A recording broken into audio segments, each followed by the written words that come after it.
How's it going, everyone? Welcome back to another episode of Spooky Japan Podcast.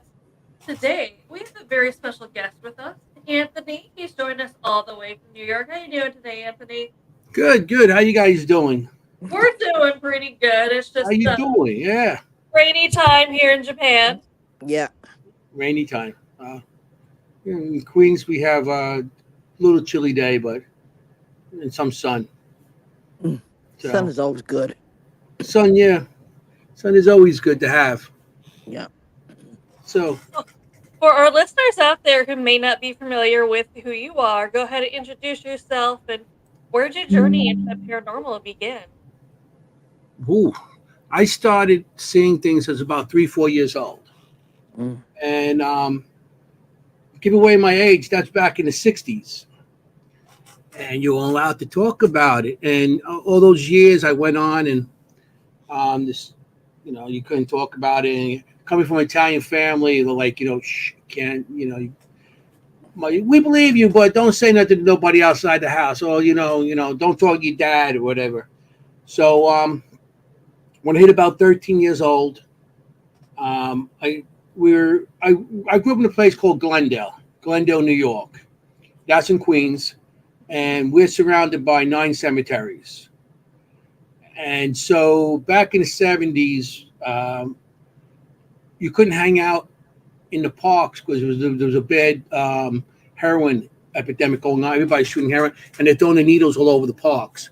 So we used to go to the cemetery. So there was some field stuff we used to play in the cemetery, and so we got familiar with the cemeteries. That was our playgrounds, all the cemeteries in the area. So now it's about 13 years. Well, I was about 13 years old, and I me and a group of kids, my friends and stuff, we wanted to go to a store. The girls wanted to go to a store, and we're all about 13 years old. We're all trying to impress the girls and everything, and so we end up to the store. Going to this. It was nowadays they call it malls. Back then we just call it stores. I don't know, and department stores. So we went to this place, and the girls to do what they had to do. But to get there, we had to cut through a cemetery to to go through a cemetery to get to where the store was.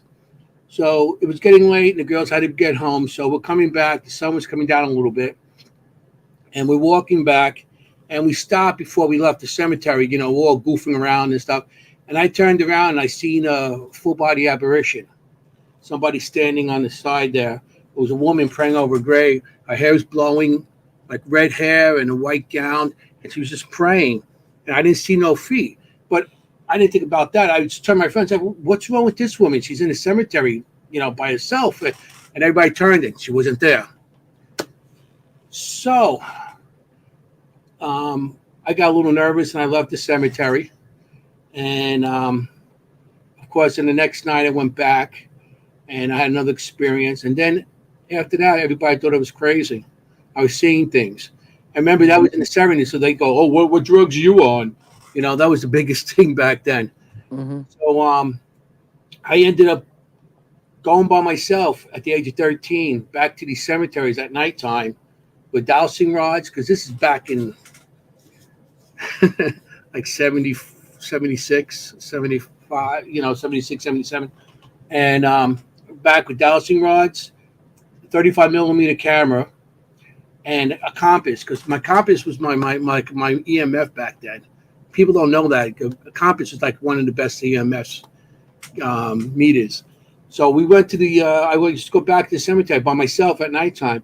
And in Queens, the cemeteries close at 4 o'clock. And so I would have to climb over the fence with my stuff and do my investigation.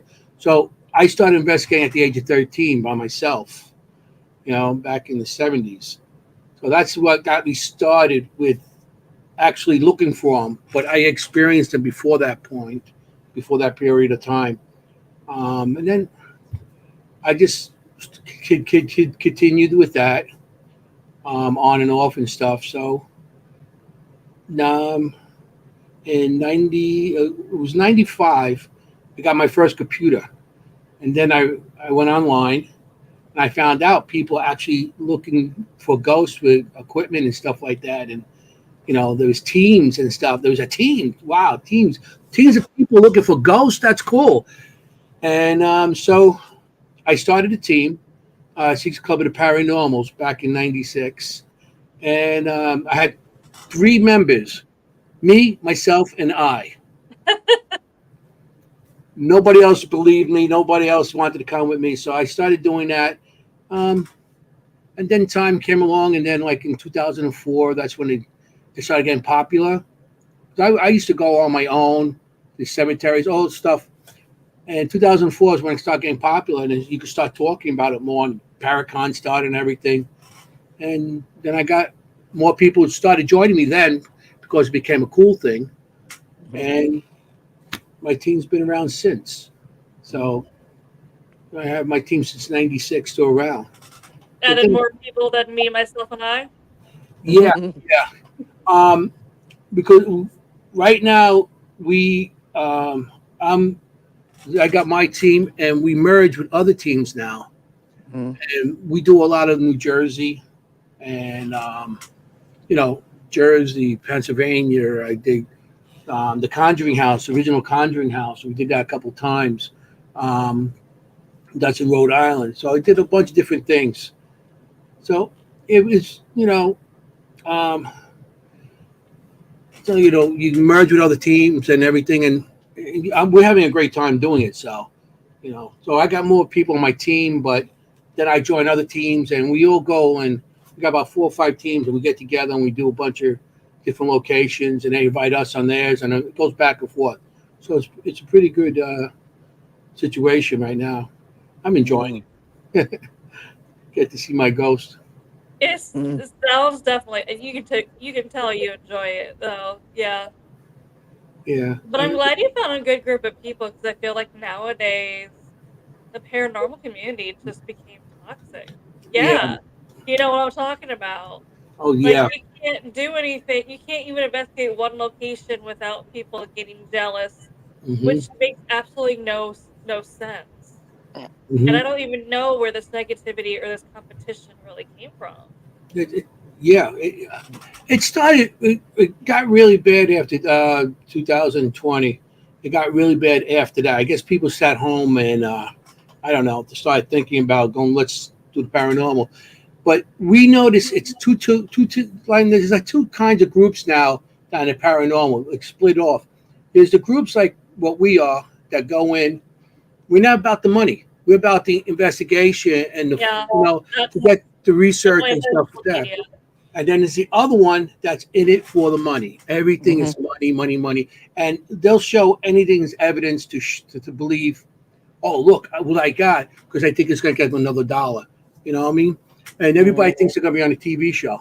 I've been on two Yeah, shows already, and I mean, I'm still doing what I am.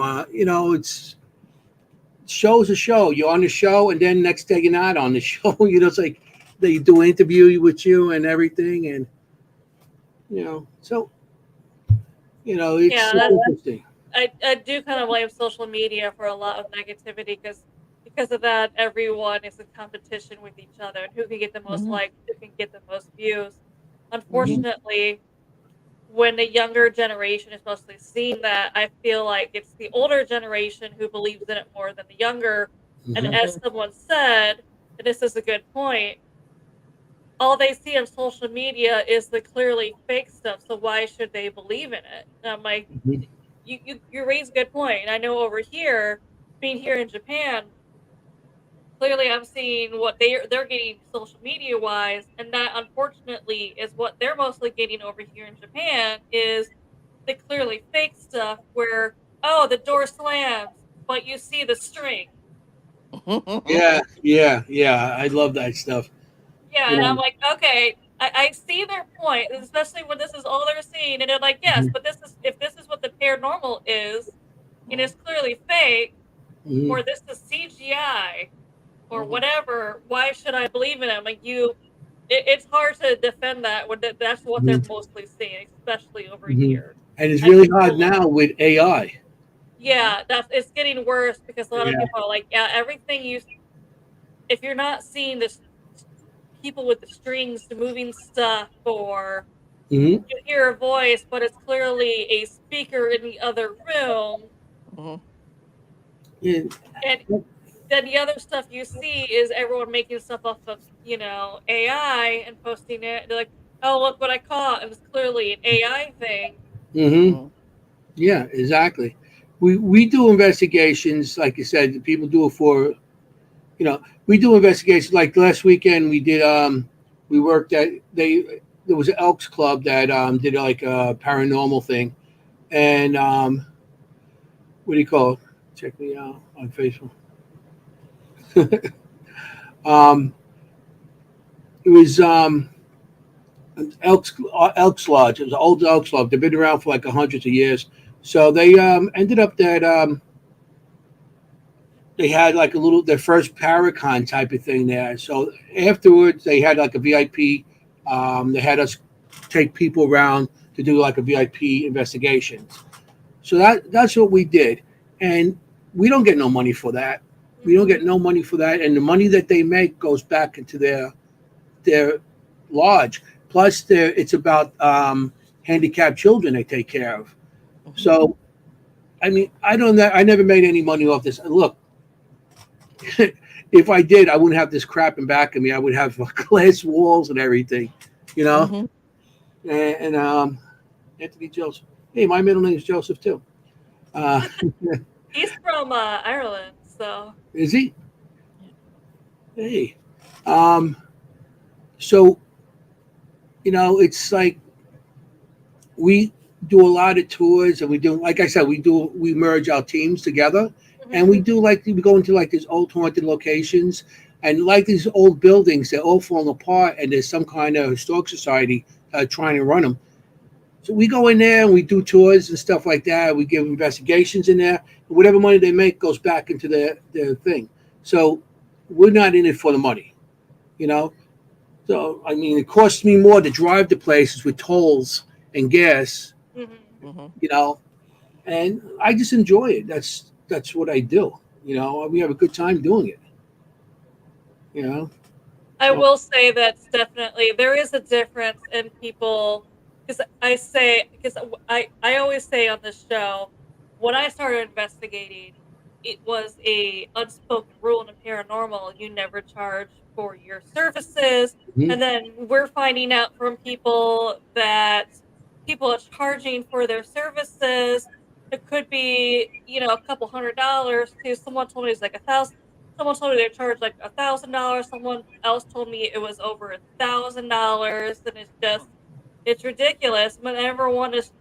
But then someone else said, "Well, sometimes I do, gas money depending how far it is." I'm like, there is a difference in, travel expenses, especially if it's far away, like you said, tolls, compared to I'm going to charge this person $1,000 just to make a profit. Mm. Yeah. And I'm like, I mean, there is obviously a difference in that, and I will Mhm. say, I mean, travel expenses. That's fine. That's your prerogative, especially if it's far away, or Mhm. you have a bunch of tolls. I know in New York, there's definitely a bunch of tolls that they're not cheap. So, Yeah. Yeah. Well, locations. When we go to like a location, say, because we don't just do paragons, we actually rent out locations, and these locations are a lot of money. Mhm. yeah, You know? And wow, and you need a group of people to go to these things. To Mhm. actually, I mean, some locations are like $2,400 for a night. You know, I don't have that kind of money to waste, so you got to get at least 10 to 15 people, so you could just cover a cost that everybody could go in. But then you got to make sure the location is big enough. Like we went to Trans Allegheny Lunatic Asylum in West Virginia, Mhm. and yeah. that place. I heard this, Anthony, where it was originally $500. Even on a weekend night, it was $500, and now they're saying That what is place, it, 1,500 15 now? to 2,000. Yeah. Yeah, 15, 2,000 because of them. And they said like on a weekday, on a slow weekday, it's gonna be 8, 900 be like 850, $900. And that's literally Mhm. like on a Monday or Tuesday is what people are showing. Yeah. I'm like that That was probably, yeah. Well, this is also probably during the week. I know weekend. Someone said they went there before the Sam and Colby, and on a weekend, like a Saturday night, they spent like $500. Now Mhm. they're going back. Like this Anthony said, it's either like $1,500 or $2,000, and other Mhm. people are showing they're looking for a Monday night, and it's like $850 now. So I mean, I understand they got overhead and everything too, but I mean, when you go to these locations, it's not like they clean it up for you and I have all the security there. There's no, one person that opens up for you, and then you do what you got to do within the location. Mm-hmm. You actually, and you bring your own equipment. Mm-hmm. You bring, your own everything, and they're charging the phenomenal prices. They're charging some. I mean, when I first got into the actually going to locations and everything like that, some of these locations, like you could just go to for free. Yeah. And as soon as the paranormal got, even the equipment, as soon as the paranormal got popular, like in 2004, in the 2000s, everything started doubling. Even the equipment. You know where I started buying my equipment? Home Depot. Mm-hmm. That's how the equipment was bought back then. yeah, EMF meter. I'm a retired electrician, Mm-hmm. so I know all about those EMF meters and everything like that. But it's I used to buy, and as soon as the paranormal come and they took the same item, put in a fancy box, and doubled the price. Mm-hmm. You know, someone was also telling us that $600. $600 is not bad for us, really. I mean, especially compared to some locations. No, mhm, $600 is not bad. we But get there 10 are, people, you cover the 600, and that's not bad. You know, but it's both depending how far it is, also. uh, Kentucky, so Kentucky Kentucky for me is going to cost a fortune yeah, to Yeah. drive there. I'm not taking no planes because the way planes over here, it takes you. There's so many delays. You may never get there in time. So I yeah, understand that they have to have the upkeep of the place. They have to keep the electricity on. I understand that, but I mean, $600 to keep the electricity on. Excuse me. It's kind of expensive. That's kind of like, nah, yeah. you know. Some locations, they have the electricity on. Some locations we go in don't even have electricity. Yeah. yeah. You know, And uh, they charge you an arm and a leg just to go there and just to investigate. yeah, yeah. I mean, I go to a place, the Hinsdale House in Hinsdale, New York. It's in by Mm-hmm. Buffalo. It's Mm-hmm. like a 7 hour trip for us. But he's like charging like $300 for the night. That's not And bad. then you go there, you do what you got to do, and then you lock up the next day, and you can stay as long as you want, pretty much, unless it's somebody else is coming. Mm. You got your $300, not much. You get like No. you get six, you get four people, six people, about $50 per person. So it's Yeah. not bad. You know, the drive and the gas is what gets us. You know, Yeah. Yeah. but and something. As much as I'm complaining about that right now, I get to those locations and I have such a great time. Mm. It makes it well worth it. Mm. Yeah. Especially when you get it, especially if you get stuff. If you Mm. get some kind of EMF or EVP, something's Mm-hmm. talking, or because I'm big with video cameras. I like my night vision cameras and stuff like that. So if I get something moving on that camera, it's like a Mm-hmm. golden. I jump up and down like, hey, got something. you know, it's. But if you investigate and you do your own you know, reviews on your stuff, Mm-hmm. sometimes you're going hours without hearing it. Then you hear that one thing. Of course, you're like, yeah, you know. So For me, for some odd reason, there was locations where the most activity I'd be getting would be setup before I fully turn anything on to capture it, Mm-hmm. uh-huh. or when I'm calling it a night and I just turn everything off. Like, oh, Yep, now yep, you want to be active. Okay. that's right. You know what we do now? Before we go into a location, I wear a body cam. Mm. I have a That's body a good cam. idea. I put a body cam on, and then I go in, set up, And when I break down, I leave the body cam on. And Mm. and this is how I am. I got a body cam on the front and I got a body cam on my back. Mm. You But know, that's not because crazy because you never know what's happening behind you because it's how many times weird. you're on an investigation, you're walking down a dark hallway and something's crashing behind you. Now you turn with your camera or whatever you want, and you don't see it. If that's behind you, you're seeing what's going down. Mm-hmm. How many investigations do you do in a year? How many I do? So far this year, I've been doing at least average, well, up to, well, in August, I had a little less time, but I was doing like two a month, two, three a month, different locations. So, Mm-hmm. yeah, how many? So do the math. Like three, so two a month. So yeah, I've been doing a lot. I don't know. This month I got another four to do. And some months are slower than other months. So I could do hundreds in a year. Do you find the seasons make a difference of when you do an investigation when you don't? The only thing with the seasons is if it's too cold, I won't go. No, I still go anyway. Are you kidding? No, it doesn't really. It's depending where you are, locations. Mm-hmm. Some locations, it's depending on the activity. I find some places have certain activity at certain times of season more than another place that has it, and that could be because whatever happened in that location that caused the activity was around that time of season. Mm. So it's just doing itself over and over. But what I find a difference is times.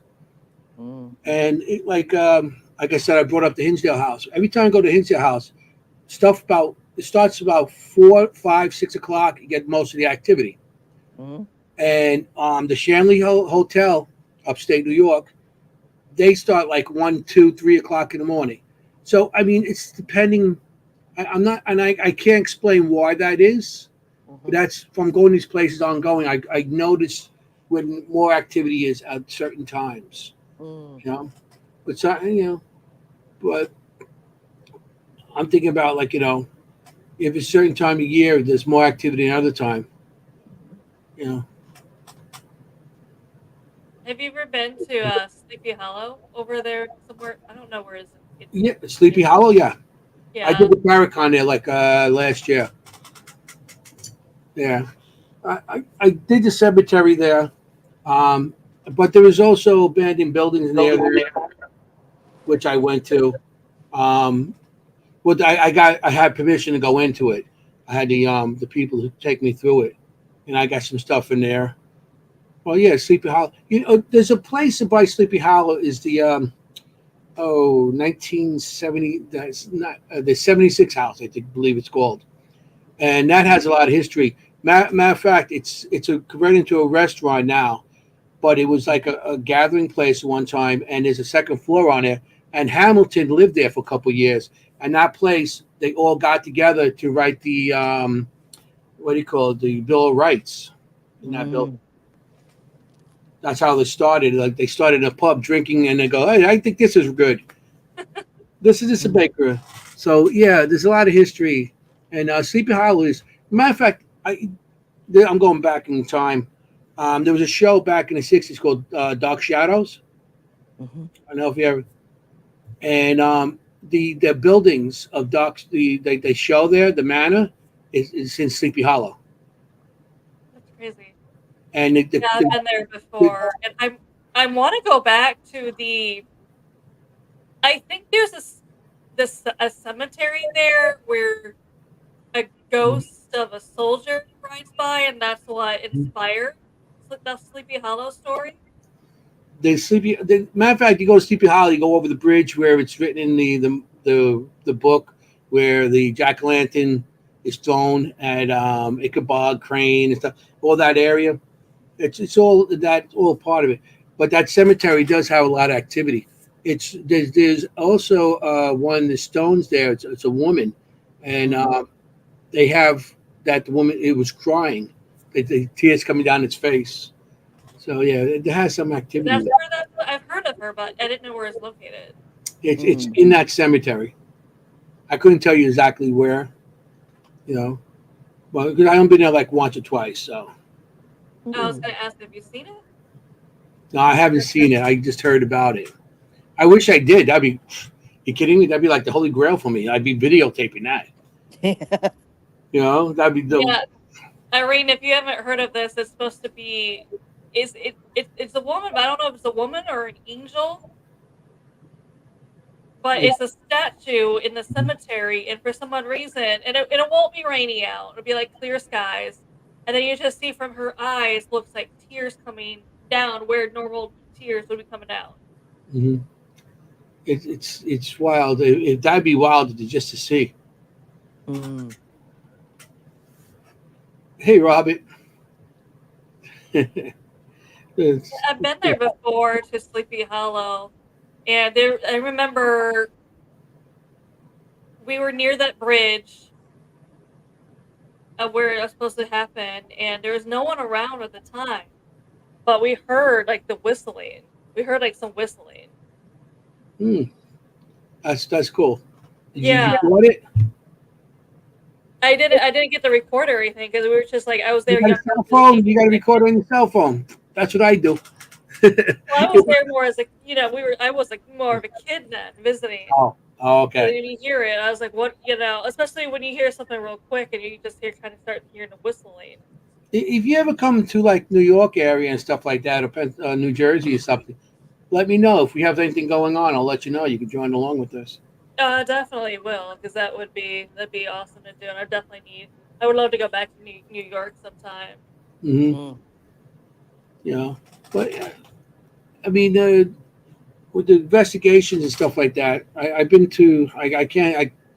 I would say thousands. I've been doing investigating since I was 13 years old. So that's 48 years I've been doing this. Mm-hmm. So I've been doing this, like I said, was when it wasn't popular, running around Mm. Yeah, cemeteries and stuff. I think Cool. it's also a lot of people start their paranormal journey is kind of investigating Mhm. cemeteries. Well, that's when I first started cemeteries. You know what I mean? And I hear people always telling me, there's nothing in cemeteries, just bodies. No, I had too many experiences in cemeteries when I was a kid and through the years. So, Yeah, there are some. I mean, there is some where there's not really anything, but there are at least a few cemeteries out there where you'll catch something. And there's nothing wrong with exploring cemeteries, especially trying to get used to equipment for the first time, trying to mhm. get the experience of working it compared to trying to figure out on an investigation. It's cemeteries. Like you said, yeah, I have no problems with cemeteries, and as long as you go to a cemetery and you be respectful, Mm-hmm. Yeah, don't step on everybody's grave and all this stuff, yeah, and then Mm-hmm. show some respect, Yeah. because there's so many different. I mean, I've been to what do you call it? The cemeteries that are like abandoned out in the woods from you know that they just found. Like this is one cemetery by Letchworth. It's Letchworth Cemetery. Well, Letchworth is Letchworth Sanitarium. It used to be a location where everybody, it was an asylum at one time. So there was a lot of people that were dropped off there. And back then, people never admitted to that they had children or family members that were disabled Mm-hmm. because they felt that it made their family look like low class or whatever. Mm-hmm. Yeah. So they used to let these people just die there. So they had a cemetery out in the woods, and it was abandoned for years. I think in the '90s, it was the '90s or late '80s. Somebody was walking, they found these big crosses, and they were made out of steel. And they started cleaning it up, and they found out it was the cemetery from people from that asylum that was just left there. And they did some research on it and stuff, and they found some of the graves, and they have markers with people's names on it now. But each one of those stones, it's not even a stone; they're metal. Mm-hmm. I did investigation there too, and that was interesting because they're actual metal crosses with numbers on them, and there's rows of them. You just look, and there's so many. And So I was walking in with my EMF meter, and it was going off. I'm like, this is crazy. This is crazy. I went up to the thing. Just the cross was magnetic Mm. from all the wind and the dust, everything coming through. Must have made that thing magnetized, because it was like, this is crazy. And I was like, I'm getting a reading off this cross. So I took a piece of metal out and I put it on there, and it stuck to it. So, I mean, sometimes you get false positives with the equipment we're using, and that's what I do. I try to, before I say anything is it, I try to, Yeah. try to prove it's not. You I'm know, glad you, I'm glad you bring that up, because I notice a lot of teens, especially the younger ones, the second that their equipment goes off, oh, it's paranormal. But as you said, it could be a false positive, and hmm we're like, no, well, this probably set it off. Don't assume. Mm. yeah, Set it off. Or yeah, the thing, oh, it's beeping, oh, it's telling me, oh, thank you. Like, really? I'm looking at it. Okay, and then I got the cell phone next to them. Yeah, yeah, You yeah. know, people forget that. or they got walk. That I think there's some of these things too, because walkie talkie set off the EF meters. Um, they set them off all the time, and the RAM pods and everything. All you gotta do is take a walkie talkie and chuck it. Just hit it, and then Mm, they will go off. yeah. And you know, a lot of people see that and they go, "Oh, look, there's something coming. There's something touching it. There's something close." Or Oh, they're answering to me, or they say, okay, thank you. I go, yeah, There's okay, there's also, I mean, that's also part of the people faking the evidence, where they're saying yeah, it's going off, and it's like, oh, I don't have a cell phone on me, but you clearly see the outline of the cell phone in their pocket. And everyone's like, mhm, okay, yeah, what's that right there? That's a cell yeah, phone. yeah. yeah, It's lit up unless your legs lighting up there. Your phone. You got a phone there. Yeah. yeah. Yeah. It's So, kind of that's why I like the old 35 millimeter camera, because when you take mhm, a picture, I used to be able to print negative. I used to be able to print pictures. That was my old job, and there was some really good evidence where you could see a really good face in there, mhm, and it's not like the digital camera. And it it was just right on the negative, and you could see it, you could feel it, and you could, with your own two eyes. You don't have to do it. You don't have to strain to find it. yeah. It's there, Yeah. and that's why I like that the most, because it's on the negative. You can't miss it. You can't fake it. You can't put a double. You can't Yeah. override it. Yeah. It's And you could really feel it. You could really see it, and you could really see the face of the orb, and it was real. There's no bugs there, and it's no, like now. Yeah, Yeah. With those old digital, that's technologies. where the AI comes in and all this Mhm. stuff that they can, fake it more than back then. Back then, they had ways of faking it also. It's like that's how I started my 35 millimeter. But Mhm. Double the bad thing about exposure the is one of 35 them. millimeters, when you take a picture of it, it goes poof, and takes it lights up the whole place. Now, if you're in a dark area, everybody's blind. Yeah, yeah, The yeah. boom, you know. But yeah, well, I went to all digital now too, because I did have my first video night vision cameras. I actually bought, it was somebody in England that I bought it off of, and Hmm. it's night vision. It was like my first night vision camera video, Hmm. and it worked great, and it still works great. But those cartridges are like so much money now. Hmm. The Yeah. flashy lights, Anthony, are good for people, the social media people, basically, to look flashy, Yeah, Mm. yeah, yeah. fancy. That's all it is. Yeah, yeah, and it's just funny because even with that flash, they like, hey, look, all those orbs. Nah, Nah. if you're outside, it could be a million things. It could be pollen. It could be Yeah, raindrops. It could be yeah. almost anything. Yeah. Look, there's an army of orbs coming at us. I had somebody tell me that in Gettysburg one time, and they're taking pictures. Look at all these. There's a whole army out there. No, you're taking over a wheat field. What do you think? It's not and now I don't disbelieve in orbs altogether because there are good evidence of orbs. Mhm. It's like you get an orb and it's like around the edges because it is a circle. Around the edges, it's like illuminating, and then instead of centered a little less. And so it's Mhm. usually grayish, white around the end, grayish it is. And the only way I would say orbs are good like that if somebody's seen something in that spot. Mhm. Because I had an orb like that, like in Gettysburg again.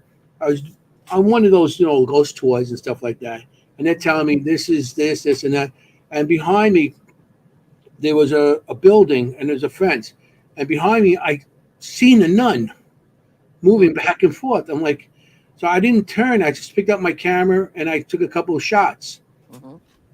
and where I seen the nun, I actually got the what do you call? I got the orb. Mm. So that's why I believe in orbs with that. What is Mhm. the thoughts on SLS cameras are great. I got mine sitting over here.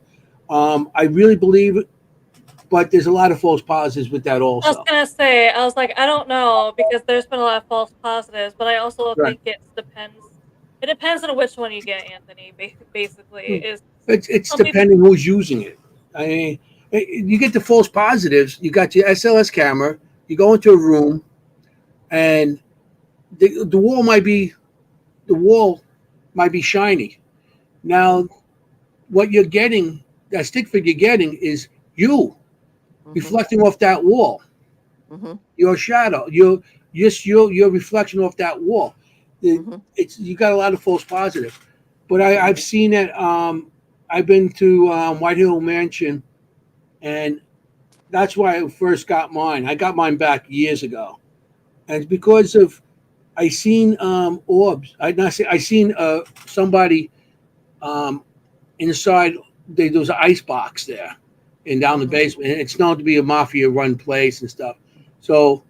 Um, Oh, Jenny, that's my partner. She's always with me. And she's matter of fact, she's on my podcast. So, um, you, I seen something inside this ice box down the Mhm. basement, and ended up that somebody had the SLS there before I had mine, and I swung it into that corner, and there was a stick figure where I seen something. So Mhm. I thought it was like, oh wow, that's pretty cool. Let me go get one, and Mhm. that's what I did. You know. Mhm. Still frequently being used still. And the also thing another about the SLS that's why I started slowing down on them. It's the battery on Mhm. on the on the screen on the tablet. It doesn't last long. Mhm. Now it Es- goes off and it's like okay, and they only last like a half hour. like especially get a really strong spirit that drains your batteries. You could have a full pack of batteries, and you go there and it's all like zero.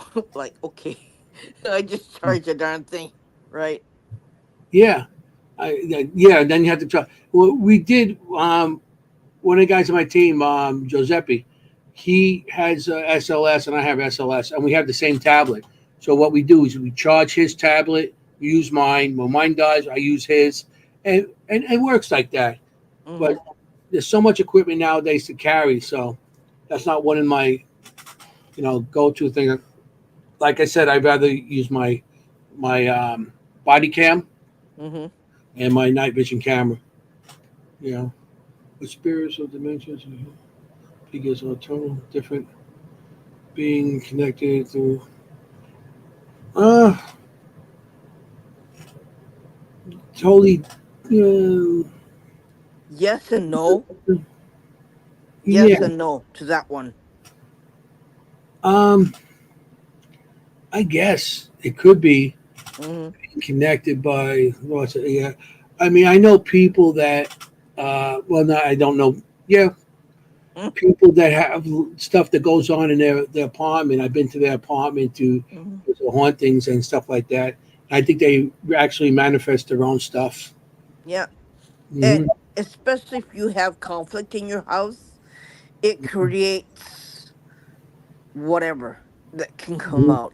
And if you're not in peace with everybody in your home, and if you keep on fighting, of course it creates something. Of Mhm. Oh course yeah. yeah, of course you can create stuff in your house. It's People because you're people forget how much yeah, energy conflict and fighting yeah. Mhm. creates. That's why they feed off. This is why when you go. This is why when you investigate and you go into a lot of places, they heighten that in you because they're Yeah. feeding off of that. And it's happened to me where I'd go on investigation and they'll bring up something just to be able to get that anger out of me. Is they heighten something, like it could be a stupid kid mistake that everyone agreed, oh, it's just a stupid little mistake that you made as a kid, especially because Mm, you didn't think like an adult, you think like a kid. So of course you, but for some odd reason, it's brought. You think of it, it comes in your mind, and it's just more mm, heightened, and you're more angry about it. yeah. Mhm. Yeah. That's why you always have to go in a place with an empty head, and just close your eyes and think of nothing, and then you go in a place and then you can see and feel everything. You don't necessarily should bring your own baggage when you go in a place, when you investigate. It's really not healthy to do that. Hmm. Yeah, what we tried not to when people are upset, um, not try not to let people on that are upset come on investigation if they're upset Yeah. about certain things because negativity They're gonna brings get negative. They can be attacked or Mm-hmm. whatever. Yeah, whatever bad energy is going to go back to them or Yeah. just attached to them. Yeah. So you try not to. I mean, I know how many times I went on investigation. I was mad about something, but I get happy when I get investigations. So it's like I'm here. No, okay, everything's drained and I'm here. But I've been attacked. I've been burned. I've been bit. I've been scratched. So black and blues and stuff on me on investigations. So, but the whole thing with that is I welcome it so I could get Mm-hmm. the evidence. Mm-hmm. And then after the investigation, I staged down and you know put all the stage on me and say my prayers and but before that's how I get my evidence. Sometimes it hurts too. Mm-hmm.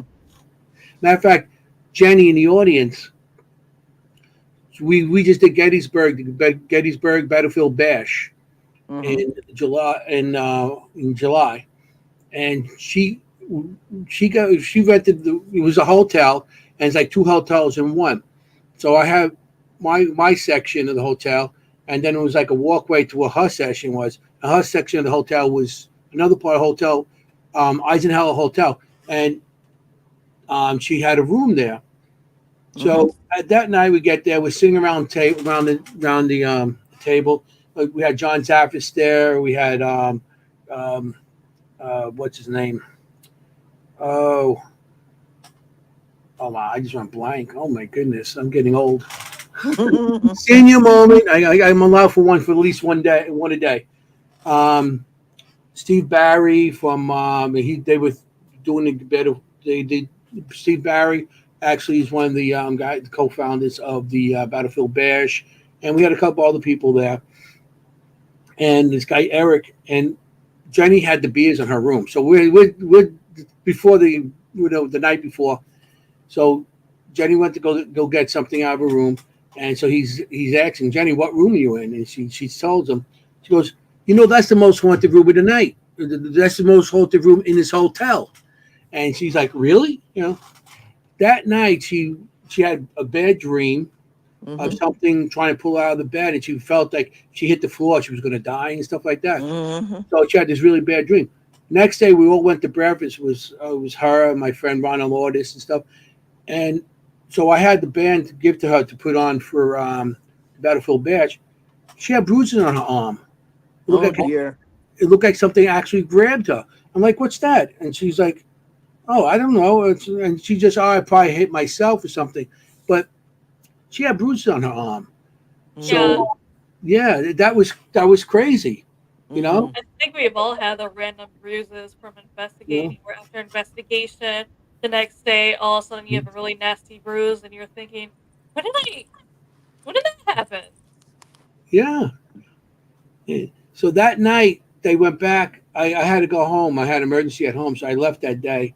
And they went back to the room, a group of them, and they did an investigation in that room. And they got EVPs and stuff. And they went back with a couple psychics and stuff. Mhm. They found out they through what they with the EVPs and it's the guy that was there um, was a bad guy, and he used to beat women. Oh dear. Yeah. So of course Jenny got lucky, and she got the most haunted room. How you are in life is how you are in death. So, Yeah. Yeah, exactly, exactly. Yeah. You know, do you think spirits are attracted to certain words? I don't think certain words, but they see your energy and your emotions before you even walk in. Yeah. well, if you challenge them, Oh, it would definitely. I mean, that's different from you challenging know, what I them. mean, Yeah. if you Challenge there's them, certain words, if you provoke call them them. cowards and stuff like that, or go do it to me and stuff. Oh yeah, that is a good point. I mean, if you provoke Yeah. them, there is. Yeah. Yeah, But that's so I I think the hate it when provoking. people provoke spirits. Like That's so there's wrong. no point in provoking spirits. No. They think they're going to get a better reaction Yeah.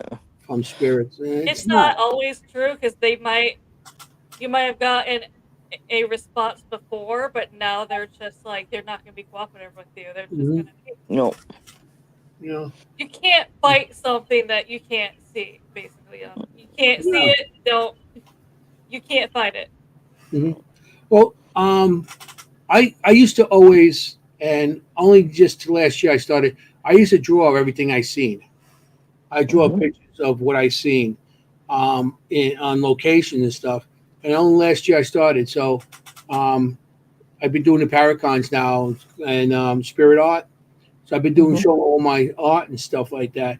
People show me pictures and I draw. You know, I can look at a picture and see if there's any spirits or anything, and I draw. Matter of fact, last night we had a guy on the podcast. Here's one of the pictures I drew last night. I don't have the others ones, but Mm. I seen it. This was like a covered bridge behind it, you know, Mm. and I seen a man with a dog, and Mm. so I see when I see spirits now, I actually draw what I see. Mhm. So I go into the spirit art of it. I call myself a para artist, you know, Mm. because it's interesting because you know sometimes you don't get everything on film. You don't get things, you know. So Yeah. I if I could get to draw something, I will. You know, and I have been doing it lately. You know, Mm. so yeah, so it's been that's been cool too. Uh, okay, but you know that's doing. Yeah, we do a lot of investigation. Like Jenny's like my partner with everything. She comes. Her husband doesn't investigate. My wife don't investigate. So when we go together, we all one of the teams they all get together. She's like her and I are partners on everything. You know, so you know it's uh, it's fun. It's fun. We've been having so much fun. Like I said, she's part of the group that we go out and para partner. See, we go out and we just, like I said, we should go out and we have a good time. We try to, you know, get evidence and do all that stuff. You think how try to I never thought about that. If there is a certain some word. word, we always say this: "How you are in life is how you are in death." If there's Mhm. a certain word that irritated you in life, I wonder if it would cause a reaction in your death. That's true. I mean, you can't. We can't say no to everything because we don't know. Like I Mhm. always said, the only way we're going to get all the answers is when we're on the other side. Mhm. I don't think any of us are rushing to get there to get those No. answers.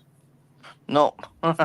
Even then, there's certain things that you can't. A lot of people will be like, "Oh yeah, don't worry, I'll come back and haunt you and I'll tell you." But I think even then, I don't know how it is, but we feel like there's certain things that they can't even tell us about the other side. So Yeah. Yeah. When I ask spirit certain questions, they'll tell me certain things and they'll say, we can't talk about this or we can't talk about that. So, yeah, I end up with a blank. And I go, okay, yeah, you can't talk about this. So I tell my client, sorry, I can't tell you that. And they go, why can't you tell me that? I said, well, that's Mhm. private information, right? I can't tell you that. Sorry. If we tell you, we got to kill you. Then you'll find out. Then you find out the hard way, right? Yeah. Eh, Yeah. And I believe that, we can't, you could be I could give all kinds of answers and stuff. Everything we have is theory. We don't have nothing that's proven evidence on any of the stuff we do, Mhm. and maybe one day we'll have better evidence. Mhm.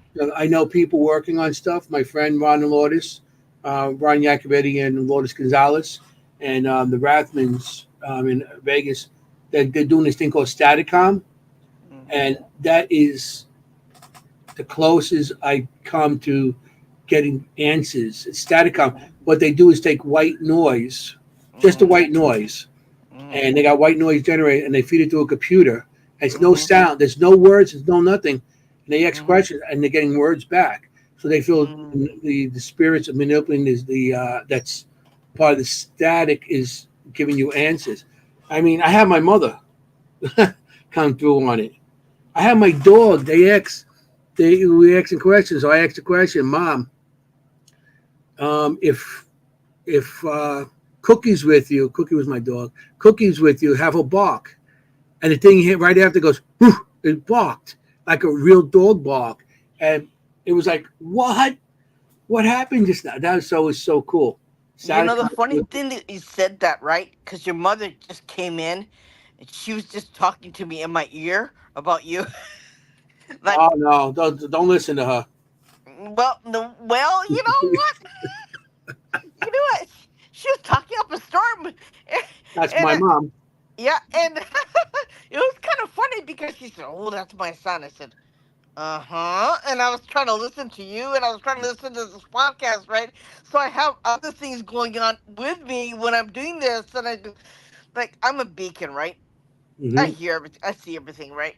And when that happens, when the guest comes on, I hear a dead relative come and they said, "Oh, that's so and so and that's so and so." I said, "Uh-huh." So I'm looking like I'm not listening and my head's in a different area. My eyes look in the other different area because I'm seeing something, right? And yeah, that's when I got your mom. Yeah, this Anthony is going after Steve's in his next life. yeah. It's Oh, I got a be list. haunting a place, and an investigator named Steve's gonna come, and they're gonna wonder why is this one targeting me? Like, gee whiz. Yeah, I got a list. I got a list. I'm gonna come back and haunt people. Definitely move their keys around just to drive them nuts. Yeah, I got my own bucket list too. Yeah, it's like it's just to drive them nuts. Move Yeah, something just here to, and there. just to get them going. Like play on the computer, right? Boo. I had my keys one time. I found them in my freezer. I Oh couldn't find my wow. keys, so somebody was playing games with me. And I lived by Mhm. myself. Mhm. I know I put them on the table and I found them in the freezer. I'm like, okay, guys, gotta stop this. Yeah. Yep. I get that too. You know, Yeah. especially when I'm in the kitchen, I'm cooking dinner. I said, "All right, put my spice back, okay, please. Like, I need it now. Like, don't do this to me." Yeah. Yeah, Stuff disappear on you. and they mess with you, and all of a sudden you hear, ha ha ha ha ha. And I said, "Yeah, that wasn't funny." Sometimes in investigations, and I never thought about this, but you could be somewhere that's haunted, or people go to do investigations, and it might not be dead spirits that you're communicating with. Like I know here in Japan, I Mm-hmm. forgot what it's called. It starts with an I, but there's actually a theory here in Japan where you can you can see a ghost or deal with a ghost of a living person. So basically, how they think it's created is, let's say I have a huge grudge against you. It could Mm-hmm. be so strong that it Mm-hmm. manifests into what they call a ghost and come Mm-hmm. after you. Yeah. So now you're dealing Mm. with a vengeful spirit, but Mm-hmm. it's not actually, and you're thinking that it must be someone who passed, and it turns out it's someone who just hates you that much, and it forms into the ghost of a living person, as they call it. Mhm. It comes after you. Mm-hmm. I did hear that with ITC. Somebody that great Christian objects should move. Ghost associated with. Remote controls. Yeah. Yeah. Yeah. Yeah. Yeah, it is. I mean, I think poltergeist is in a house. Like if we're all fighting in a house, Yeah. Mhm. it creates that. This one can actually go somewhere else and follow you and get you. What you are, what you create. What Yeah. you create, what you are. It just goes to that thing. That's why I always say my husband has a nasty habit of getting angry at something. It doesn't matter. He just sets him off. I said, "You can't do this." Nope. I said, "Don't do this." You never get angry in a house. Even though if you're angry at the children, you talk to them, but do not get this full blown anger in your home because it brings in energy that you don't want. So you just can't do that. That's why I always say that. And if you can be mad at somebody, you can be angry at the kids. You can say something, but you never get full blown anger and just scream and yell just because you want to. It's just Mhm. not healthy. Yeah, the negativity. You you, know. you you don't need that in your home. It's just really bad juju to do that, right? Mhm. Yeah, you're bringing the negativity in. So if you have any kind of activity already in your house, it's gonna amp It's it. good. Yeah, and it's gonna make it worse. And then it's really hard to get rid of too once you bring it in. You, it's Mhm. almost like inviting it in. Once you invite it in, you can't. It takes a heck of a lot of energy to get rid of. That's for sure. Mhm. Yeah. Uh, I mean, to get rid of bad energy sometimes is a little hard. If it's Yeah, attached to you, it's attached to you, whatever. yeah, You know, and double gangers. That's a good point. I Mhm. mean, we don't actually know what they are, so Mhm. yeah, Yeah, double gangers is crazy. yeah. I've seen them. Even I've seen one a couple times. I was in the cemetery doing an investigation with this team, and there was a woman walking up ahead of me, one of the people, and I was calling to her. I'm like, "Hey," and she kept on walking, and I'm like, "Hey," and I screaming her name. I'm like, "Well, you okay?" I was calling her name, and I hear from behind me, "Yeah, I'm fine." I turn around, and what? she walked. She was like, not even. She heard me calling, and she come walking over to me because she heard me calling her name. But I seen her ahead of me. So when Mm, I turned to her, I'm like, "What?" And the one ahead of me was gone. I'm like, "Oh, that's crazy." yeah. And you have to Yeah. you have to go, like rub your eyes. Go. Did I just see what I just saw? You Yeah. know, And I'm like, I like don't even have my camera on. Come I on. I know I didn't drink anything. I know I only had this, right? Yeah, I she know was I in front of me. had a glass of water or I had a jug of water with me. Oh, like, okay, yeah. Mhm. It's like, some we see, like when you see things too. To this day, sometimes I try to. Uh, I don't believe. I have to prove to myself that I seen it also. Mm-hmm. Mm-hmm. So because to this day, I mean, I've been doing it a long time, but sometimes I got my doubts too. You know, Mm-hmm. you could see things, and almost anything could. You know, if you're looking in a window and you see somebody standing there, it might not be the wind, it might be a tree or a bush or something, a curtain behind the window Mm-hmm. that whatever at that time looked like somebody standing there.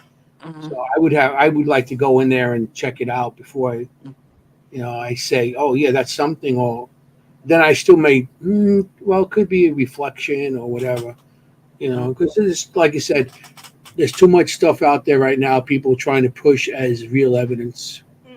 It is. It's It is. ridiculous. You got the YouTube and Instagram people that, Hmm.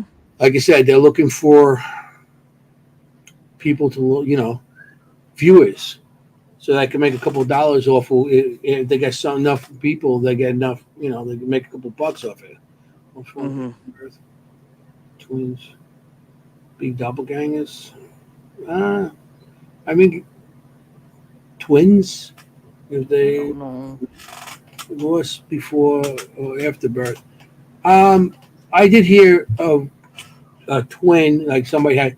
They did have like a spirit buddy, and that was, you know, they said it was their brother or sister or something like that. Hmm. Their twin, and they were still talking to me even though they weren't there. I seen that. Doppelganger. I don't think doppelgangers are like family members. They're, No. there's something else. Hmm. There's something else that imitates people, and they say if you meet your own doppelganger, you're gonna die. I don't know about Mm. that, but No. I haven't come across my own yet. No. And if there's two of me, one of us has to go. Hmm. Yeah. Not gonna be me. Hello. And I Yeah. know But. we talked about Gettysburg before when you brought it up, but there's a theory, and Gettysburg is one of the best examples I can think of, where some paranormal investigators believe, like, the if you believe in the whole um time parallel, whatever you want to call it, where they overlap. Gettysburg is the perfect example of that, where there's been people who will work in like an office building. They said back, during the war, it was used as a hospital.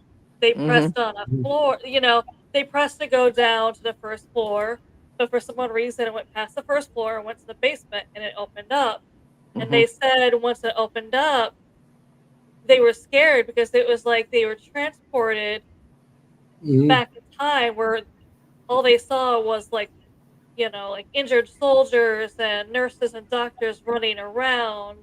And they said, like, no one paid attention to us, but like one soldier injured looked like he was staring straight at us. Hmm. Yeah. Yeah. And I was like, I wonder if they had a time slip, and maybe that soldier actually did see them, because everyone was like, well, no one else saw. I was like, oh yeah, they were probably focusing on all the injured people in front of them, besides that one soldier who probably was like, my time has come, was looking at you, and they probably thought nothing of it. They're like, oh, my time has come. I Hmm. can't imagine being a time slip though, seeing like clothes of today, what Hmm. they must have thought. I think that was something like that happened at the Gettysburg Hotel, where they went down the elevator and they seen that down in the basement. Um, because that's where most of the Confederate soldiers were, in that circle by that. And as they went into Gettysburg, they went up Baltimore Avenue, as and they went up into it, and that's the first battlefield really of Gettysburg was the town. The town had the Hmm.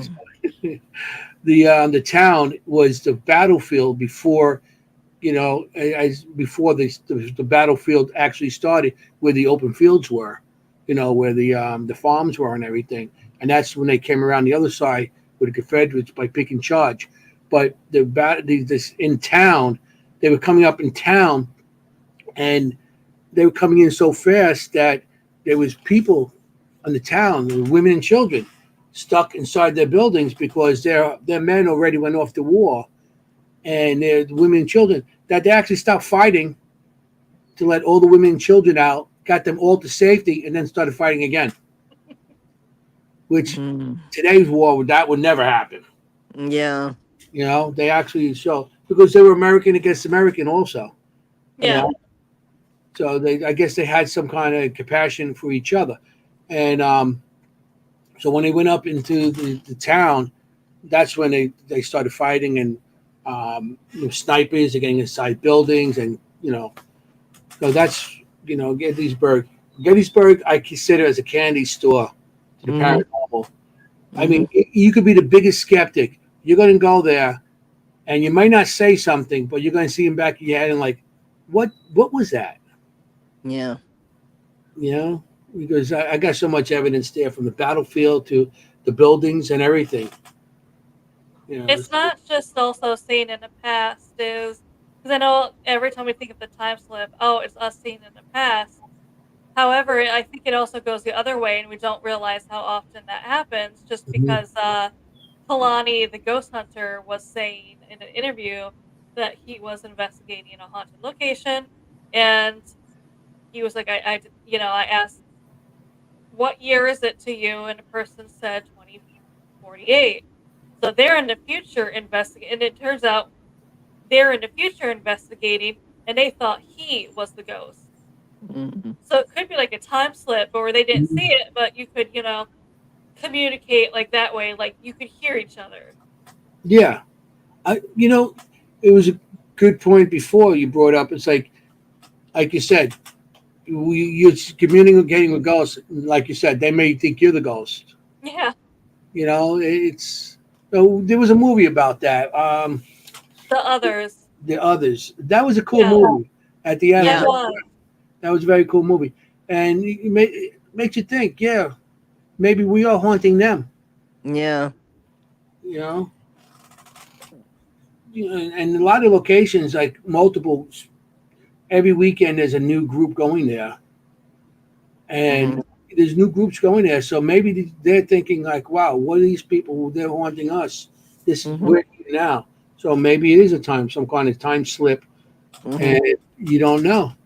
And they assume they're in the haunted location, and it's just us. Hmm. And I was like, man, we must have a lot of spirit visitors. Well, remember, there's more dead people than are living in this world. Mhm. You know,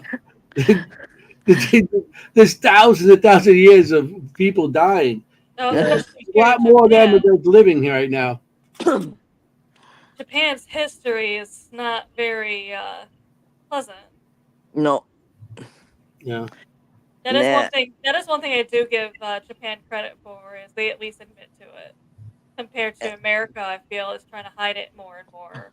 Yeah. Mm. Oh, yeah. They hide everything nowadays. Yeah. Yeah, You don't get it taught in school no more.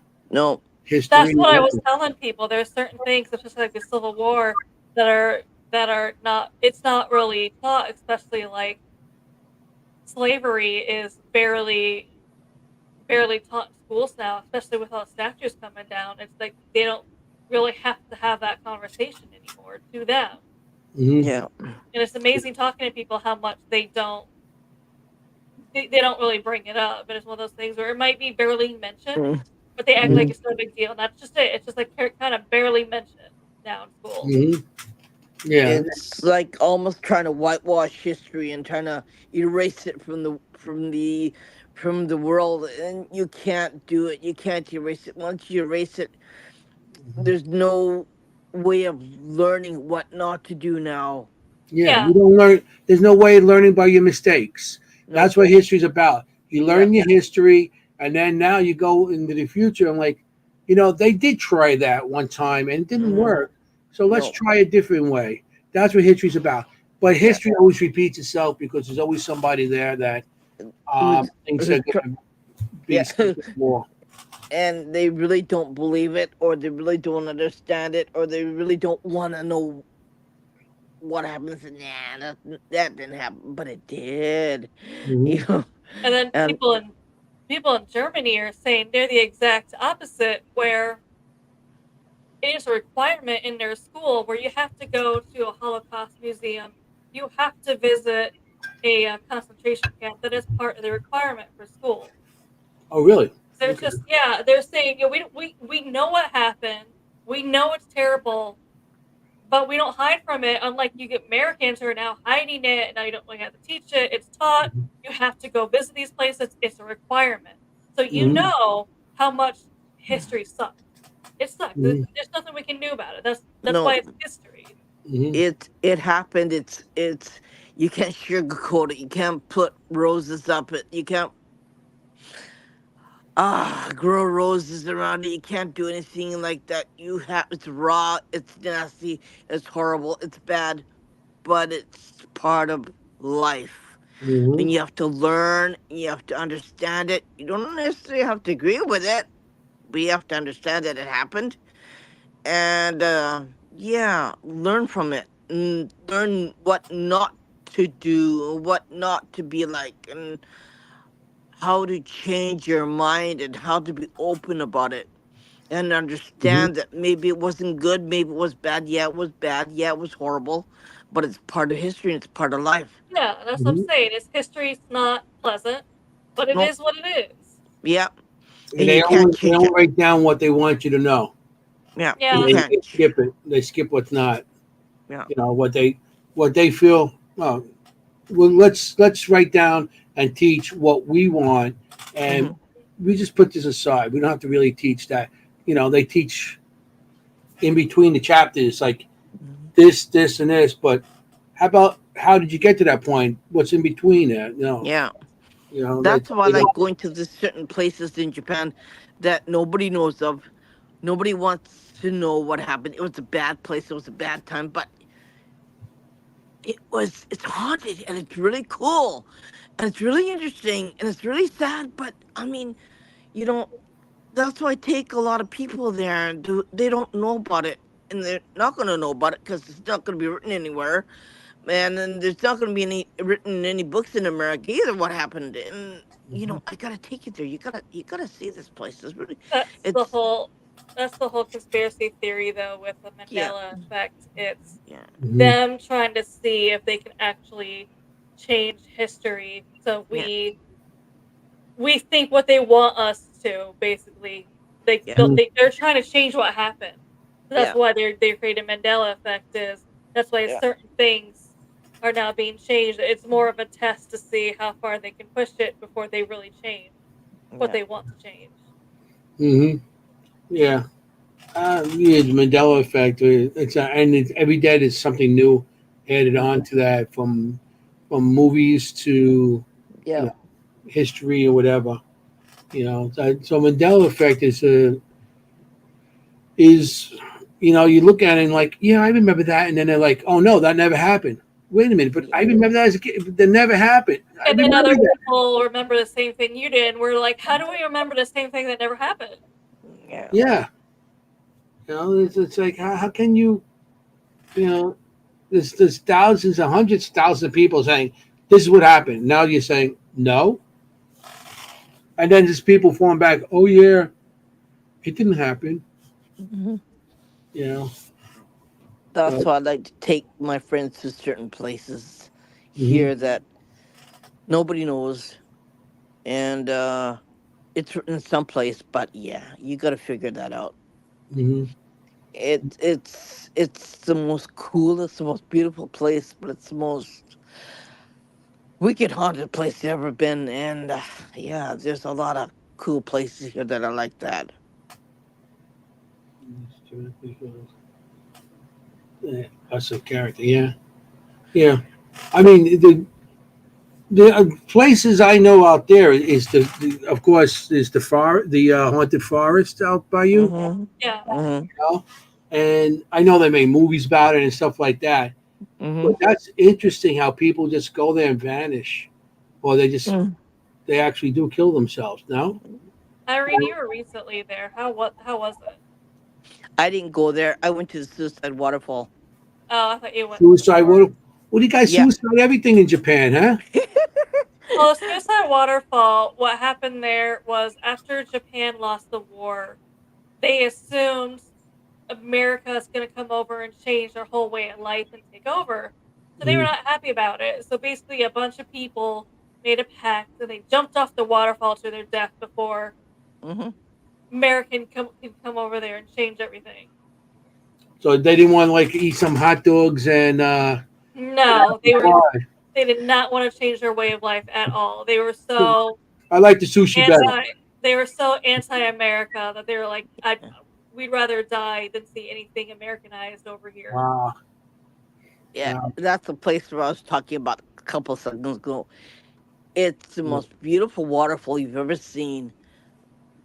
Kids go there for a 3-day tour, and kids really don't talk about what really happened because teachers don't tell you.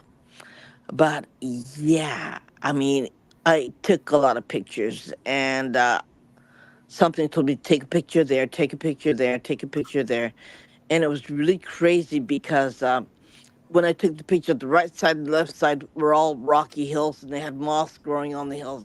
It didn't come up that way; it came out all white Oh, on really? yeah, on the left side and right side, and you could see the faces in the white areas. It's really cool, and then and then you can see the water as it comes down. You can see when you take a picture. When you look at it, you really mm, you can see, but it's really hard to. But when you take a still photograph, that's when you really see it, and you can see the faces in the water as the water's coming down. I can see that with the water, any kind of running water also amps up activity. Yeah, yeah. So you got your running water. So you got and how many gallons go over that falls all the time, and all that Mhm. pressure and everything. I could see spirits being there, especially since it was a place where people actually ended their lives. Mhm. You know, I can see that amping up everything because you have the ending of somebody's life, and then the water that's adding the energy to redo that scene all the time, over and over and over. They had a They small do. waterfall on the right hand side of it, and I could see a whole bunch of kids dying too. But the older people jumped off the big waterfall. The children jumped off the little one. So, eh, yeah, That's wow. That's yeah. something I never heard of. Nothing I heard about the forest because they did a movie on it, and there's Hmm. always something on that, but I never heard about that waterfall. I can see that happening I with the forest though, just because I was talking to someone who went to the suicide forest and they said, I'm not gifted, I'm not as sensitive, I'm not I, I'm not a medium, I'm not psychic, I have nothing. I went into the forest with a group of friends, and they said, as soon as they started walking in, they heard a low humming noise. No mhm, one else heard it, so they're like, I thought it wasn't too loud, so they thought nothing of it at first. But then they started walking more into the forest, and the more he walked in, the more of the humming he kept hearing. But no one else could mhm, hear it. 20 mhm, minutes in, he said it sounded so deafening to him that he mhm, couldn't take it. And he's like, so I didn't feel right. I just heard it was also deafening. Like I mhm. said, no one else could hear it though. And I'm like, guys, we have to go back. Yeah, We have to go back. And they were like, we drove hours to come here. You're the one who wanted to come here. And he was like, I don't care. We gotta go back. And they're like, he's like, we had to we had to leave because of that. yeah, yeah. It's it's it gets into your head and it just makes you go absolutely Really? bonkers. You think you're going bonkers. I went to a shrine. We took my friends. Amanda knows who it is. We took them to the shrine. On top, they have the tombs, and it's like in the middle of the mountain, and you have to climb the stairs to go up to the top of the mountain where their tombs are. I couldn't climb it. I started getting sick to my stomach. I started seeing samurai warriors fighting and doing sword fight and all kinds of crazy things happening. And I started getting sick to my stomach. I started getting dizzy. I said, "Yeah, I can't do this." I told my husband I couldn't do this, and I started getting really sick. And I said, "Yeah, I have to go down." So I walked down. We went inside the shrine that was attached to this place, and all of a sudden it freed me from what was attacking me, and I didn't get scared, but I knew it was really creepy, and they started getting into my head. I could feel it, I could see it, I could see the battle, I could see the crazy stuff that you don't want to talk about happening. I said, yeah, this is not good. When I prayed in the shrine, I got better, so it kind of like got rid of what was attacking me, Mhm. and it was really, I couldn't explain it what it was happening, and it was really weird. I said, okay, I'm hungry, let's go and have something to eat. And it was really creepy, and this place is extremely haunted. I know it's haunted, right? And Mhm. the weather was just right where it rained. It was kind of like drizzling rain, and you could see the right setup for a great haunted movie, right? Mhm. Yeah, and they were out really strong, and everyone was walking up the mountain. They're walking up the staircase. They're seeing the tombs. They were coming down from the staircase. And here was going, yeah, I don't feel good. I don't feel good. I don't feel good. And oh man, I said, I've been up that mountain before. I've been up the tombs before. I've seen everything before.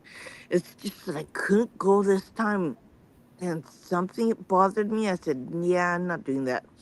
And I forgot to wear my obsidian bracelet, right? Mhm. So I got, okay, I'm screwed. Yeah. Yeah, there are places like that here that's really crazy haunted, especially if there's a shrine attached to it, right, Amanda? Yeah. And if there's a shrine attached to it, you bet it's gonna be haunted.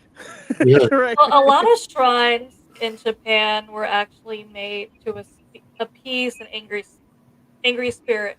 That is, Japan does not have demonologists. We don't No, even have paranormal teams. We don't have anyone that's going to come bless your house. no, If you actually thought you needed your house cleansed, the most they're going to do is send you some of. Irene would know what it's called more than I would, and she's seen it. I've seen a pack. They'll send you like a package of their blessed salt, mm-hmm. Okay. Yes. blessed salt, and be like, here you go, figure it out. But as you're on your, and Irene will tell you, here in Japan, you're on your own for hauntings. Yeah, So yeah, that's why they tend to ignore it. That's also tend to why haunted places are more boarded up to the public mm-hmm. or Yeah, more locked up, so no, the public can't go in or yeah, fenced off. They're not supposed to go in just because they're worried. They're like, okay, we think it's haunted. There's a spirit. We don't know what to do if this thing gets angry. So yeah, the only Mhm. thing they know, the only thing they do here is build a shrine to it and hope it's happy enough with that to not cause havoc. or you know what you do when you live in a haunted place, you find it haunted, and you really don't like it, you leave. You just Just pack move. up your bags and you move. Exactly. It could That's be. what I I learned. don't know how his mental state was going into the No, forest, but it different. could have been the person they picked first in the group. Because as Anthony was saying, people do disappear there, or they also think people go there. Loved ones think, well, there's a possibility they could have changed their minds, Yeah, but they're like something in that forest pushed them. It could have been that. It could have been yeah, them. It could have been the start of they went further. Something would have happened. yeah. Mm. Like Oh, once you go in there, you can't come out. And Yeah, oh, there's a lot of that places might like have that been it if here. he would have kept. That's why he had that gut feeling. I gotta get Yeah, out of here. It could have been picked. It could have picked him in the group yeah, first. yeah. They could have To start picking off people in the group and say, okay, he's gonna go first. We're gonna pick him. I definitely agree with this. We have Yeah, more pissed off ghosts than any other place. yeah. It's there are a lot of places like that here. You can go during the daytime, but at nighttime, yeah, you better leave because they're not gonna find you the next day. They're not oh gonna find wow. any part of you the next day. Yeah, there are beaches like that here that after World War II, there are soldiers who died on the beaches, and everyone knows about it who is old enough to know about it. Young people don't know about it, but they close off the park at 9 o'clock at night. And I was told you don't go near that park, right?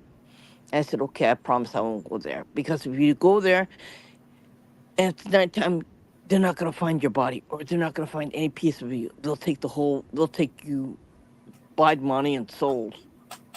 Wow. Yeah. I would love to leave trail cams there. Yeah. You put I the bunch of mean, trail cams, you get Oh, out of there. oh, yeah. I'd be afraid to see what you'd see at night. Yeah, I no. would. I love to have trail cams all over that area. Leave, and then come back when it's safe, and then you review it. Imagine what you might get. Yeah. And it's a beautiful park. And the ocean is next to it, but that one area you're not supposed to go. And I was told by my relatives, don't go there at nighttime. You can look at it, but don't go See, there. if we had more places like that here, if I go to it and I disappear, I Hmm. think I would give up investigating. Yeah. you know, I'm not going to go anywhere. Well, you know, you get some evidence, or you won't. Next Yeah. time somebody comes here, you're going to be the evidence because Yeah. you're going to be haunted the place. I don't Yeah. know about that. And if you're a man and you're in the forest, any particular forest in the mountains, yeah, like you can come out alive, right? Because a lot of spirits here, a lot of women, Hmm. they like to haunt men. Okay, in a bad way, I'm assuming. Yeah. So they'll ask, and when you say come here, they'll do this. In Japan, you say come here, it's doing this, right? That's Like, them calling, yeah. yeah. So they ask you to come here. And if you go there, if you answer them, if you talk to them, yeah, you're dead meat. Yeah, I think I can stay away from Japan. Oh, you should come. I'll Yeah, take you over. you take You'll me have a over lot of there. fun. I'd be like, what do you want? Come here. No, Don't worry. I won't take you into the forest. I won't take you It's like, there come here, come because here. I won't go there myself. But there's other places that are really cool that we could visit. Yeah. Mhm, And a lot of historical places are really cool too that are kind of like really crazy haunted. Yeah. mhm, I'll take you there. Don't worry. There's. I'm not gonna be stupid. Okay. I pick and choose to where I go to. mhm. Um, there's a lot of places where you shouldn't go, right, Amanda? And there's a lot of places where you can go, right? And I'm not gonna be dumb dumb. So, you pick and choose your battles, right? Yeah, yeah, I guess so. I mean, being dismantled and disarmed. I mean, I don't know about this. Yeah, that's why I said I pick and choose my battles, and I'm not Yeah. gonna be an idiot because I know better, right? Like I've got children, okay. Mhm. I'd rather be alive than not, you know. Yeah, yeah. that's one of the things I always say on my podcast. Is like at the end, I said, you want to look for ghosts. You don't want to be a ghost. Stay safe. Yeah, yeah, yeah. Exactly, exactly, You exactly. know, And because picking. people do go into locations that are, I know over here, like abandoned places that are falling down.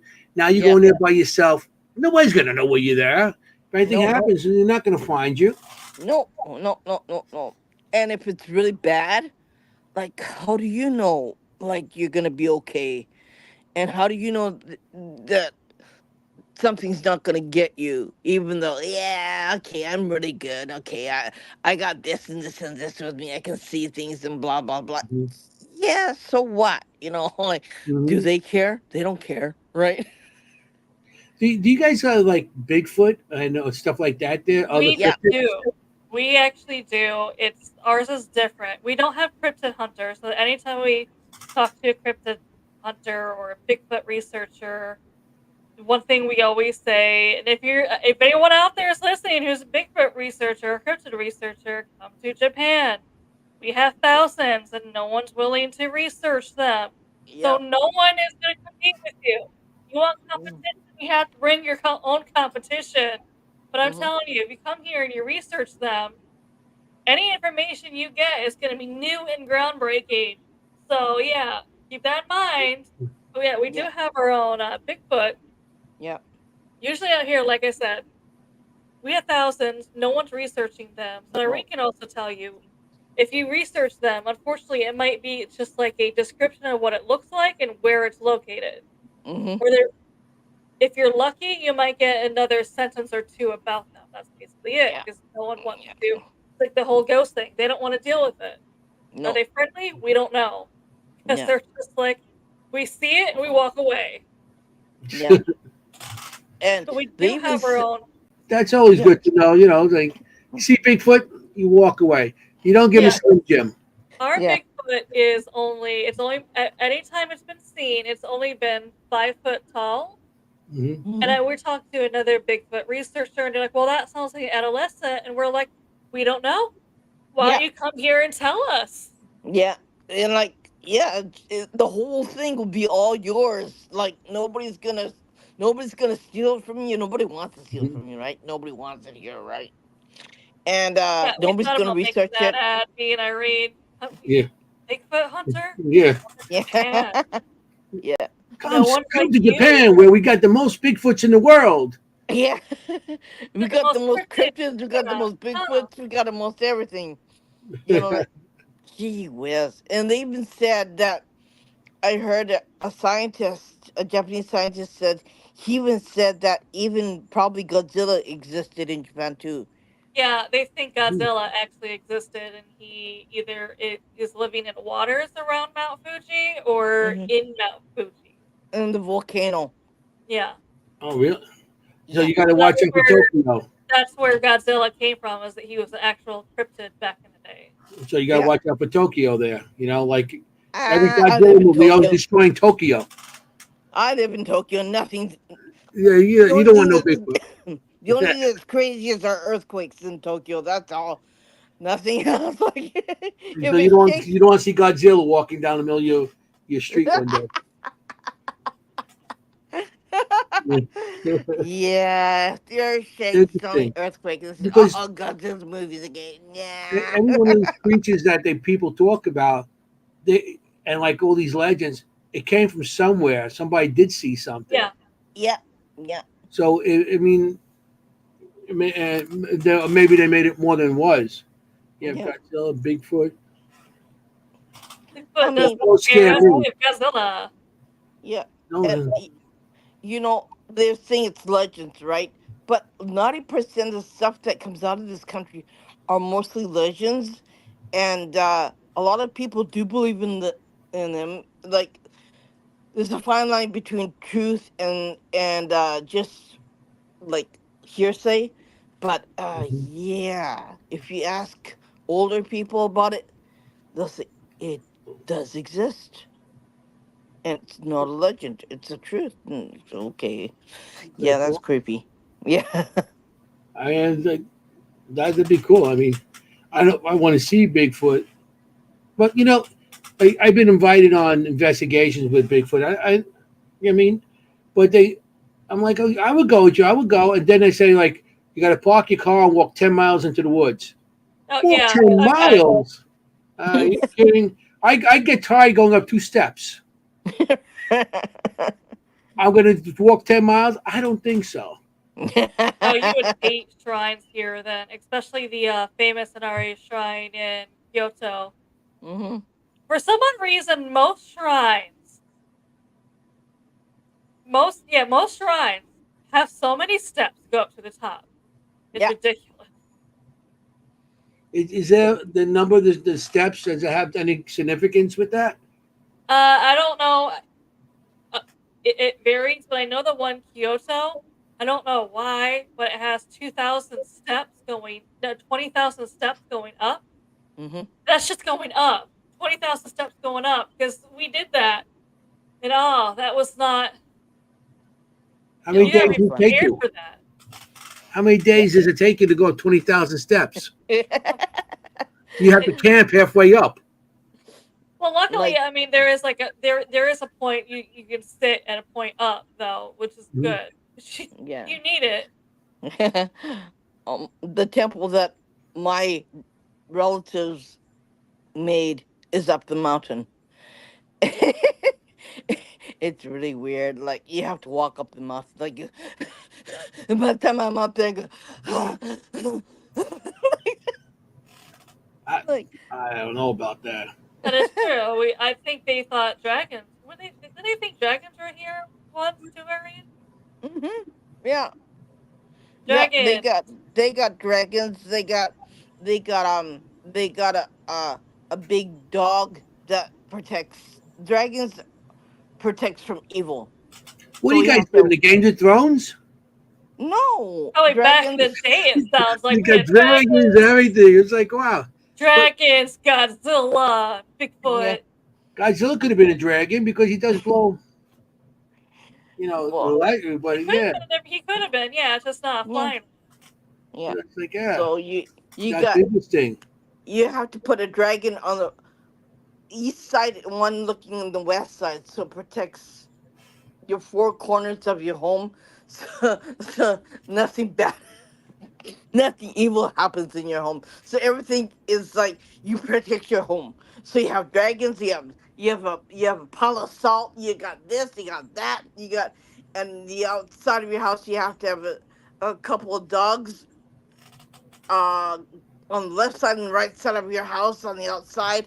So yeah, Did your everything is house to have to face protect a your certain way, home. like east to west or something like that too? Yeah, yeah. And anything dead lays on if when you go to a funeral, they're all their heads are facing east to west. But if you're alive, you only put your bed north and south. You So, never sleep east to west. Never do that. right. Never do that. That's No. what we're saying. Is who knows what Godzilla was? We just know here Yeah. it was said to exist, so maybe he was a kind of dragon. Who knows? Yeah. that's So that's it's interesting just with the stuff. You know, we're really superstitious in this country. Yeah, that's actually what someone else told me is because I did ask some because here people are not publicly into the paranormal. Nope. Mhm. Even there might be some people who do videos, but they're either behind a camera or their face is blurred or Yeah. they're wearing a mask.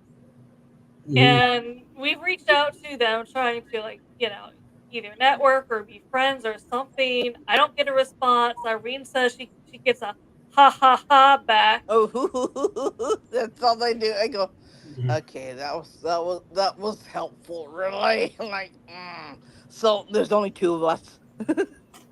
Yeah, and then there are some people who make a living. They're not into. I wouldn't say they don't investigate, but they do write books or whatever on urban legends of Japan. Mm, Mhm. And I reached out, and they still won't even talk to us. The only thing one did answer what I say is, why do you think people in Japan don't speak or into the paranormal? And the only mm, thing he said is, people in Japan are more superstitious than religious. And I mm-hmm, thought about it, I'm like, yeah, that makes sense. mm-hmm, Because I even say, any successful shrine in Japan has some kind of good luck gimmick. Like, you come here, will bless your money and it helps you bring in more money, or you come here, there yeah, is loved ones where you go and you do whatever and it helps you find your true love. mm-hmm, And there's just shrines like that. There's a lot of love ones, there's a lot of money ones. mm-hmm. Is there any other ones, Irene? There's a lot of protection ones. There's a lot of ones that you go to when if you have an exam, you go to that shrine to make sure that you pass your exam. Stuff Yeah, like there that. is they do have a shrine amulet for to Mm-hmm. help you with your, do good luck in education charm, Mm. Hmm. And they whatever have that's one called. that helps you if you get into a car accident to make sure that you stay safe. If you're sick, there's a shrine that helps you if you're There's if you're not amulets feeling for good. all those too. You can Yeah, buy yeah, from the yeah, shrine.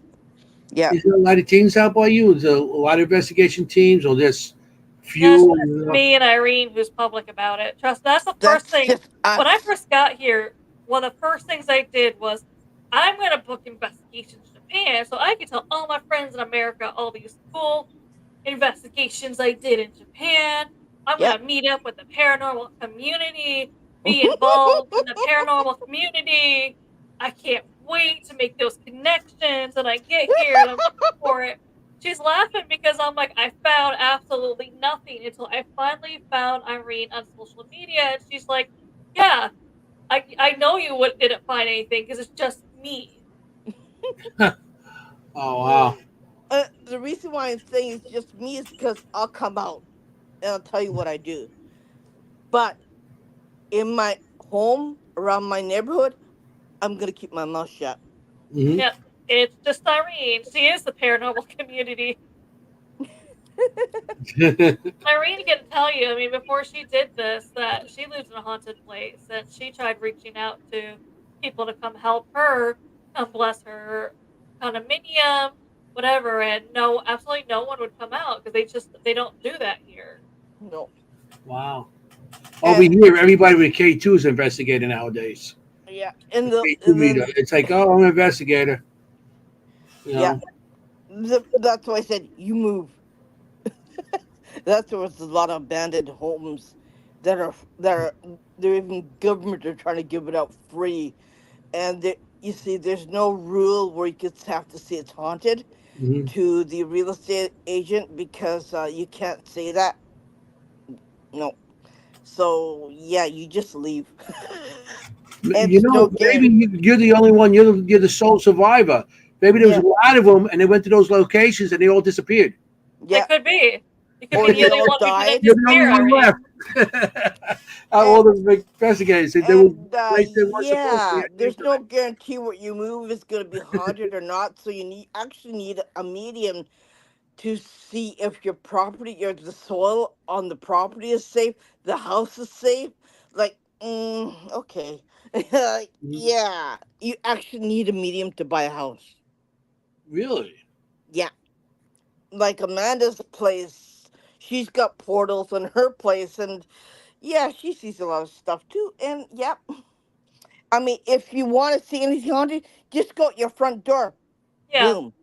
It's yeah, I've seen so many more shadow figures here than I ever did yeah, United States ever.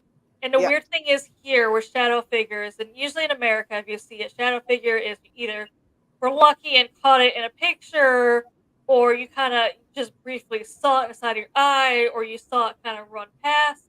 Here, they will stand and stare at you. Yep. Be like, Listen. what are you gonna Yeah, do? yeah. Like, huh? What do you want? Right? I And a lot of people see are like, how come you. you don't take its picture, try and talk to it? Because it's like it tells me not to, and I'm like, I'm not, and I'm like, you know what? That's your boundary. I will let you have that boundary. You don't want me to take your picture. You want me to leave you alone. You just want to stand there and be like, this is my area. You do not come near my area. Fine, Yeah. I'm good. They have occasionally just like appeared in my apartment. Like my dog will start barking. I'll go out and see what she runs out and barking at. It's a shadow figure, and it's one of those that are just kind of in and out. But it's one of those Mm. things they're just saying, "Yeah, cross my boundary. I can enter your apartment." And I'm like, I wasn't going to. Yeah. Yeah. I'm Yeah. like, I'm not going to try and fight you. No. Like, bye. I know. And I'm like, look, you told me what your area is. You said if I have to be over there, you let me be over and not go around here. And I'm like, that's fine. I'm not going to enter your space. I'm not going to cross your boundary. I'm not going. You don't want to talk to me? I won't. I won't try to talk to you. Yeah. So yeah, this is what this country is all about. You see, there are places that you don't know, we don't know that's haunted. That yeah, it can be a regular house, it can be a regular apartment, it can be a regular room in a It could be house, it can be anything a regular here. apartment building. Yeah, it's just yeah. And that's why I say you need a medium in order to rent a house or an apartment or to buy a house because And Irene, that's just you who comes out and admits that, though. So no one else is gonna have no. But that. it's yeah, it depends on how spooky you want to get, right? And there's no religious figures that would help you, like bless a house or, help No, you. even if you reach out to a temple, like I said, I mean, Yeah. the only thing I thought they would do is either nothing in Irene's case, or possibly send you a small thing of their blessed salt, which is also the same little salt packet you get at a Japanese funeral. Yeah. Oh, okay. I have a crucifix on my wall, and I have a wooden thing that has blessed on my mantle. Yeah, when I lived in the haunted place, that didn't help me. So yeah, move. Get out! Yeah, yeah, Like all the exactly. movies. Yeah, Yeah, and that's interesting. it's just Yeah. it's pretty bad. It's pretty nasty. So I think you don't want to paranormal deal with it. people who come to Japan end up leaving with a bunch of evidence. Yeah, Or they might have attachments that follow them back here. Same, yeah, yes, they definitely they might have both. Yeah, yeah. because they probably figured they want to get out of there. It's overcrowded by you. They wanted to go somewhere new.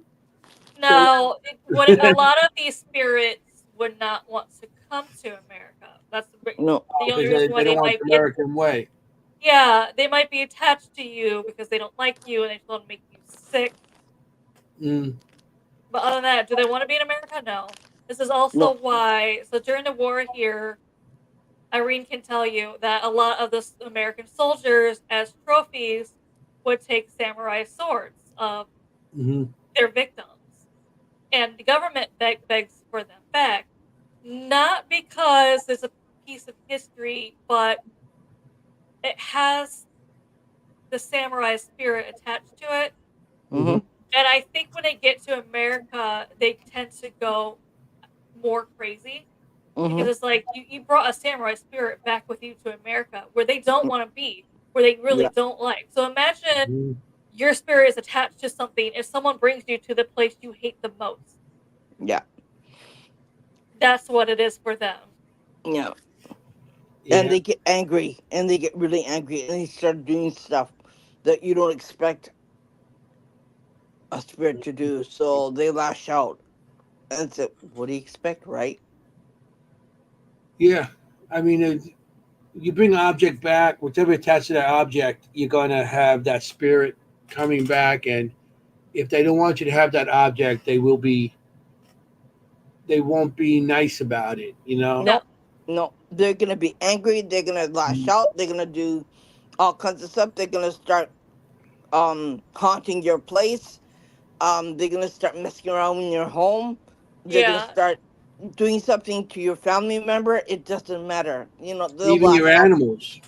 Yep, yep. We've They'll Mhm. had lash out. people beg us to send them haunted items from Japan, and we're like, absolutely not, because if they leave Japan, they're going to. It doesn't matter what kind of spirit it is. Like we can even find a friendly one. You send it out of Japan, it's going to go crazy, Mm-hmm. and we're like, Yeah. we're not going to be responsible for that. You know, Yeah. and they wanted haunted dolls from Japan. I said, no, not doing that. I'm sorry. Oh, they're going to Mm-mm. go crazy. No. Now's a It, craze over here where a lot of these people are collecting haunted dolls. It's Yeah. like a new craze, and I mean, okay, I knew people that had them in the past, and they're good trigger objects and stuff like that. But Mm-hmm. now that they're collecting them and they're bringing them into their home with their family, and Mm-hmm. then they wonder why there's activity or stuff going on, or even their health. Mm. Yeah, like, They wonder about their health. Yeah, well, you just have something there that has, it could be a bad energy in it that doesn't want you to have it. and if you don't know how to work with it properly, if you don't know what to do with it, and all of a sudden you bring this in your home and it start doing stupid stuff to you, like scratching or whatever. Like, I'm on this one case where Amanda knows this person, right, who has this haunted doll that scratches the hell out of him, right? And he's kind of pissed off. And I told him, kept on asking, what am I going to do? What am I going to do?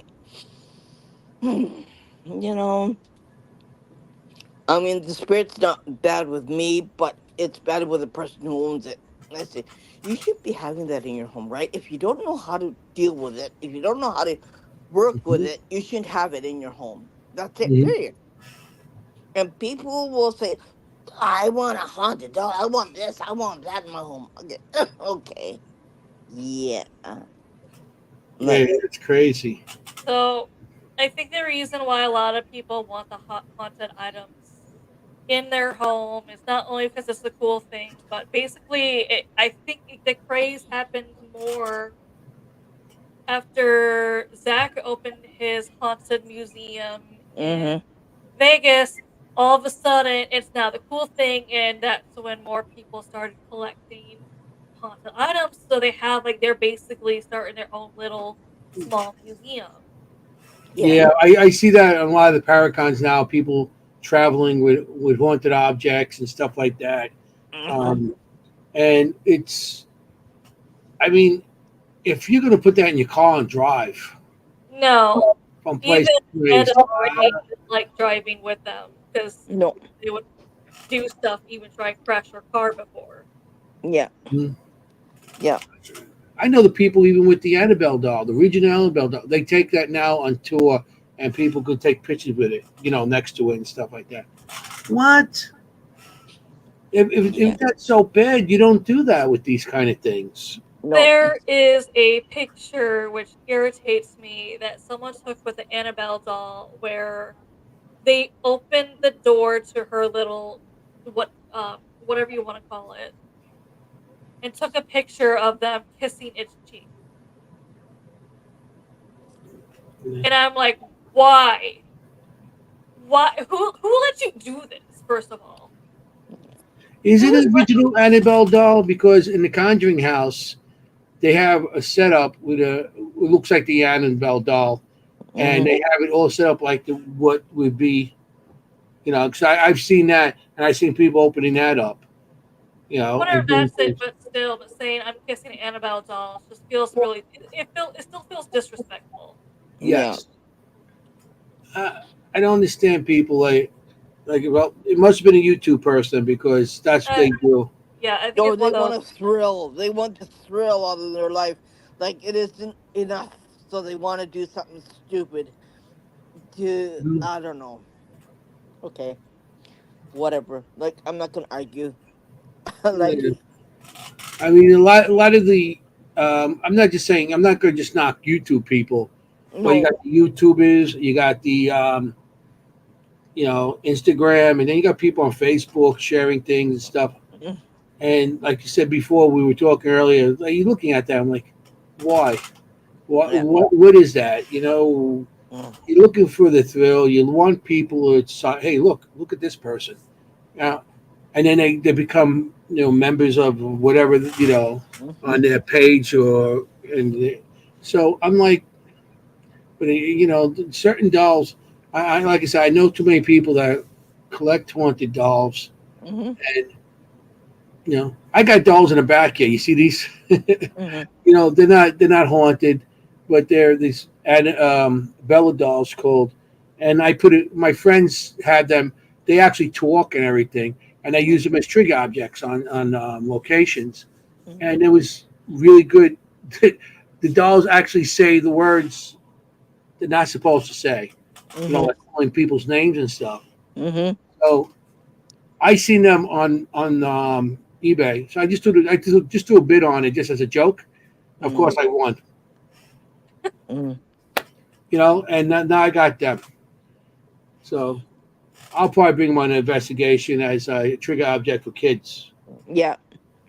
Especially like you know old you know schools and Mhm, social schools mhm, um, like Penhurst and stuff like that. They got a lot of children there, or mhm, even in asylums and stuff like mhm. that, where Yeah. they have a lot of children. So you bring. I like trigger objects. You put a trigger object down and see what you can Mhm, draw to it. mhm. You So know that what Mm. object really gives me nightmares though? The old Furbies. the Furbies. Yes. And then one of the reasons why is I mean, just the way it's creepy enough as it is. But people would say in the middle of the night they'd be sleeping, no one's touching it, it would just start going off. So some people Mm. say, because they kept randomly going off, they had to take the batteries out. Even with the batteries out, a lot of them still would go off, and they're like, how's this Furby going off with no batteries? Yeah. So I'm like, it gives me nightmares. Imagine no batteries in a Furby and it's still making the noises. Mm. Of Yeah. course, yeah, Eric. I could see Eric building me a Furby REM pod. He'd be like, here you go, enjoy. Yeah, the eyes will light up. It, I, I know a lot of people making rampods out of animals. Yeah, I got something really cute. like dogs, cats, and stuff like that. Yeah. Hi. See? Oh, it imitates. That's pretty cool. Yeah. Now, if you put that in a room by itself with a camera on it and it starts talking, you know something's Mhm. saying something to it. Yeah. Which that's cool. I like trigger objects. Yeah. You know, you could But use anything as a trigger object, pretty yeah, much. this would be really cool. I haven't taken it anywhere, but yeah, I think it'd be really cool to bring. Yeah, I got those dolls. I got the doll. I got him. I don't know if the battery's working on him right now. Mm. Oh, that's cute. It's not working right now. Oh, Mm. I remember him. Yeah, I remember seeing him. Teddy Ruxpin. Yes, I was like, what Mm. is its name? I can't remember its name. Yeah, Teddy Ruxpin. Yeah, the batteries are not going. It's not on right now. That starts talking right now. The batteries are dead. So, but When yeah. it starts talking without the battery thing, whoops, what the heck's going on, right? Are you kidding? I'd be recording it. I'd Mhm. be videotaping it all. Yeah, Yeah. it's gotta be careful with that. One day it's just gonna start saying random things and no one's talking to it that you can Yeah, see. that's. I mean, you got stuff. Anything could be used.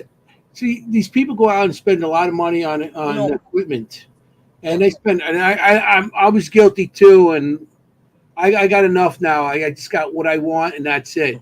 There's Hmm. more equipment coming out, and everybody's repeating the old equipment, but in a fancier box or a Hmm. fancier thing.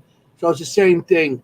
Um, but the old equipment, like trigger objects, like something Hmm. like what you have there, that probably didn't cost much. That No. little was it's a what chipmunk or something like that, It's a marmot. But, or hamster or whatever it could be. yeah, I mean, it didn't cost anything because my kids picked it up on a UFO catcher, okay? So Mhm. they got, but I mean, stuff like that, you don't have to spend money. You No, really don't. And, like these sensors that people have now when mhm, they put it in a corner of the room and somebody walked and something sets it off and it goes Jenny Colucci, the one that was in the audience before, mhm, she got this Halloween one with like a uh, it's like a Halloween with a witch. mhm, And she bought it as it was like a Halloween decoration type of thing, mhm, and she paid like a couple bucks for it. She used mhm. that thing. That works good. Yeah, If something yeah, triggers it, it works fine. But it's a yeah, little scarier too, seeing a witch mhm, popping up and stuff like that. But you don't have to spend a lot of money. And yeah. a lot of these people are spending enormous money on these investigation on equipment which you don't Mhm. need. You No, need you need a good video audio recorder. yeah. That's what you really do. And, now children's toys comes with a little computer chip in it, so anything like that would work really good. Mm-hmm. And you don't have to spend a whole lot of money. Just go in the toy department and see what you got, see Hmm. what there is, and you're good. Like that's all you need. Yeah, I And a don't handful of Jolly Ranchers and a handful of chocolate. You're know. good. You're like, Well, I got my Red Bull and my Hershey bar. That gets me. It is true. Like when we go on investigations, these spirits drain us. yeah, yeah, So you need something to give you energy back. Literal hangover is the thing. And if you're Yeah, trying to explain that to someone who doesn't investigate is the hardest thing ever because they're yeah, just yeah. like, oh, yeah. it's because you're walking around. I'm like, I am not walking around the whole entire investigation. Like, I don't No, know why people are picturing me for like the 4 or 5 hours you're there, constantly walking back and forth. And I'm like, no, it's a bunch of sitting around and waiting. I'm not walking yeah, because it uses your energy. And it's draining you too because Yeah. everything around you. That's why when you do investigation, you always should bring water.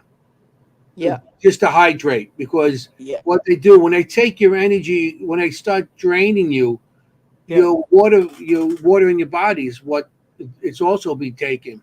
So you Hmm. have to, and it's dehydrating you because it's evaporating the waters in your body, because that's part of the Yeah. energy of you. So Yeah. you should always have water.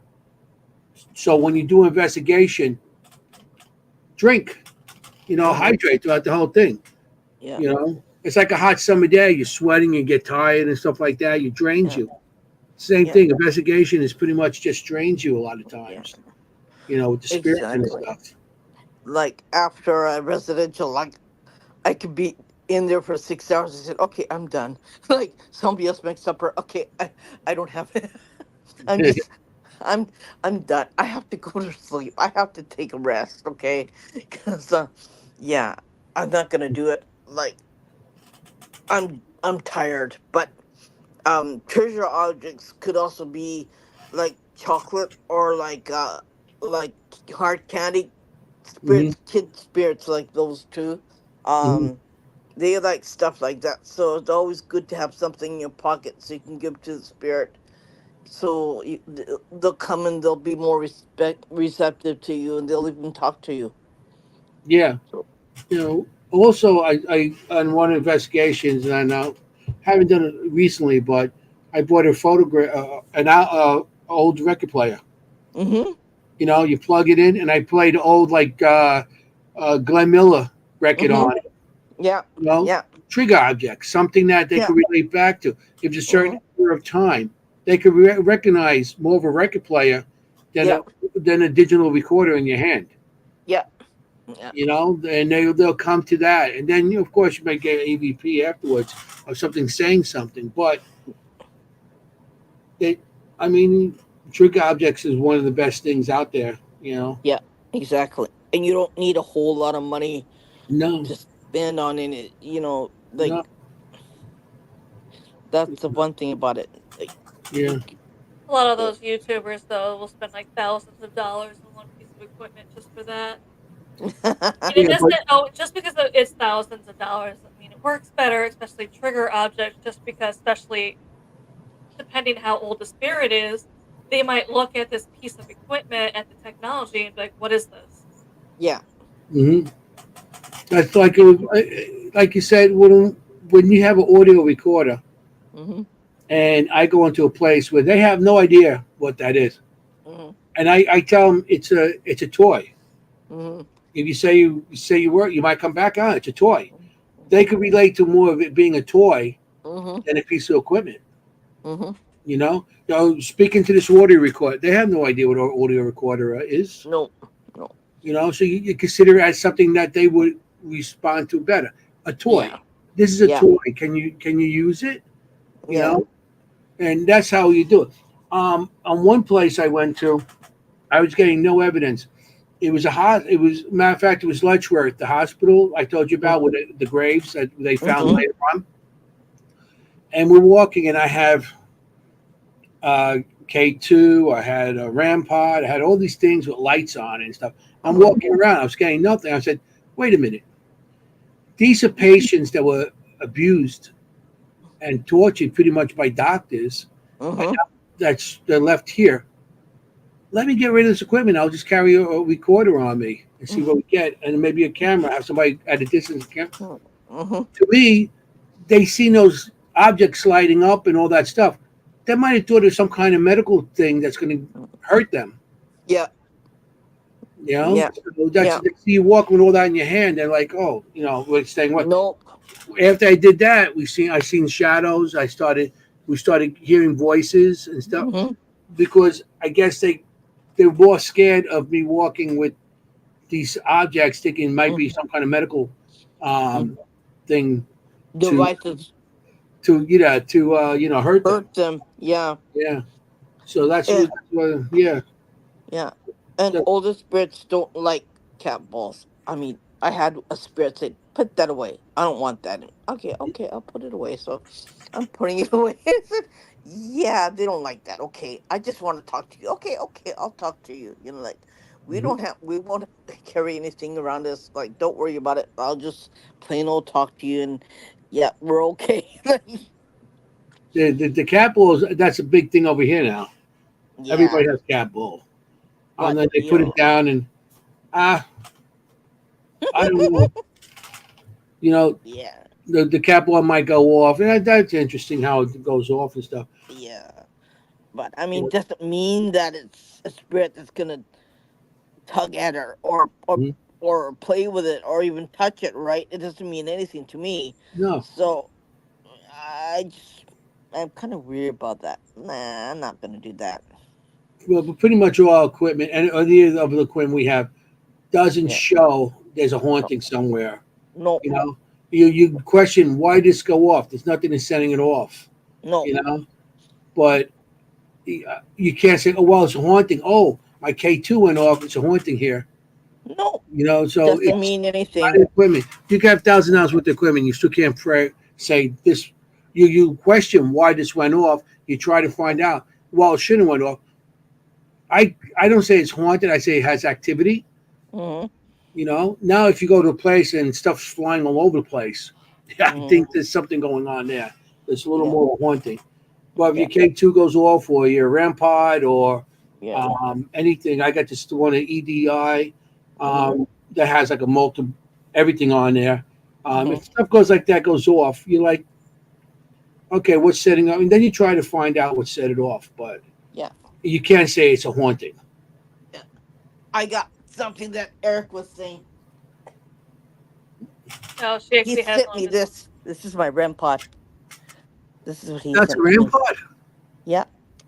It, oh, the batteries are gone. But yeah, it beeps. It lights up, and it carries a 9 volt battery inside. So Well, yeah, that's interesting. yeah. So he sent me this. This is one of Eric's creations that he made. So I bought that. That's nice. I never seen one like that. Yeah. I got the round one and stuff like that. Yeah. So he makes these. So I got those. There. You know, that's pretty cool. Yeah. But I don't carry equipment. I don't use equipment. I just use me, myself, and I. And a lot of people say, well, how do you know? I said, well, that's up to you. If you believe me, that's fine. If you don't believe me, that's fine too. Because Hmm. I just don't really have to show you what it is that I see. And yeah, it's either you see it or you don't. If you believe me, that's fine. If you don't believe me, that's fine too. I don't worry about it. Hmm. Hmm. That's the way that I usually do it. Okay. I'm like, whatever. Yeah. I, You're not there to prove it to anybody. They want to believe you, no. they believe you. They don't. Hey, well, who cares? You Yeah. know, I'm Yeah. to a point now that if people, and I never really argued with people. They always, oh, this ghost and stuff. Okay, this ghost, there's no ghost, and okay, prove it. Yeah. Yeah. You want Yeah. me to prove that there's ghost, then prove me there's no ghost. You know, Yeah. I'm not I here to prove anything to you, and no. you're here not. You don't believe. You don't believe. I do. That's I do. fine too. Right. That's fine too. Like Yeah. I don't worry about it. I don't worry about it. I had a lot of flack because they say, "Oh, there's nothing there," especially paranormal group that said there's nothing there. I said, "Okay, that's fine. Yeah, you don't believe me. I don't give a rat's behind if you don't." That's the way that I said, and they said, "Mm." And so I said, "Bye." Like that. That's what I did. Mhm. There's one thing here that we don't have that you may have there. We don't have any estate jewelry. We don't have anything like that here. They don't sell anything like that here because anything that's from the family stays in the family, and you don't sell it. Mhm. Um, You jewelry. or anything that somebody owned, they Mhm. don't sell it here because well, you know what, you're right. Thrift stores only sell either like electronics or clothes. That's it. Mugs or cups or stuff like that. Yeah, Okay. that's all. So They it's don't. something the family can't sell jewelry of a deceased one. No, no, Wow. Okay. Over here and they nobody sell will everything. buy So. it. Nobody will buy it either. They won't buy it because stuff like that. They're really superstitious here, so they'll say, "Yeah, that." came from somebody else's house. Yeah, not buying it. Sorry. It's not And just, if, yeah, a lot of hauntings in America, in the residentials, end up because they bought something from either like a yard sale or yeah. Goodwill. It still had like the attachment to it. And there was one medium who went into a house and she said like this person was complaining there's so many hauntings. And she walked in there and she said there was 30 ghosts in this house. However, they weren't attached to the house or the land or any of the family members. Mhm. She looked around and each of them was attached to a different object. Hmm. Yes. So she asked the owner, it's like, do you go to Goodwill? It turns out every object that had an attachment, she bought like at Goodwill because she collects things at there. Hmm. She's like, well, yeah, this is why you have this haunting. You're gonna have Yeah. to get rid of them. Yeah. I know a lot of haunted locations over here that every time somebody has some kind of object that they feel is haunted, they'll drop it off those locations. Mm.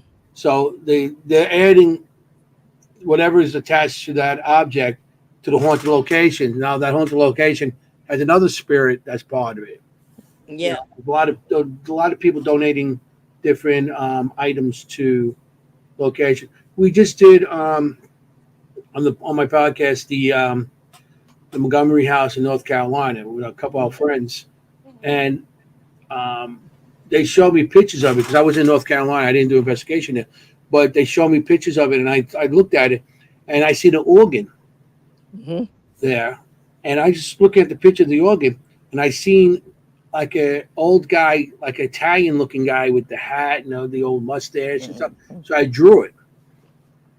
So when I came on the podcast, I showed it to the people, um, my guest, and they said that there is an attachment to the organ that's there.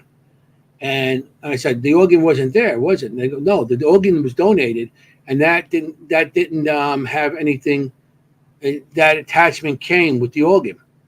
Mm. It was put there, and they actually did EVPs by that organ, and Hmm. they got responses from this guy Hmm. that's standing by the organ. So that was interesting. I had no idea about the organ, and Mm. there was somebody standing there. So the attachment came. These people donated the organ to the historic society. The Hmm. historic society put it inside this building. Mm. The attachment came with it. Yeah. So Yeah. that's why, you gotta be careful. Like, if you're gonna give your jewelry that has grandma's jewelry, you gotta give it to your children to make sure it stays in the family. You Mhm. don't give it away. You don't sell it. Okay. Mhm. You gotta be really respectful to certain things that came with your family. So yeah, you just I don't think most people know what that is besides our community. People in our yeah. community be like, "Oh, I got lucky."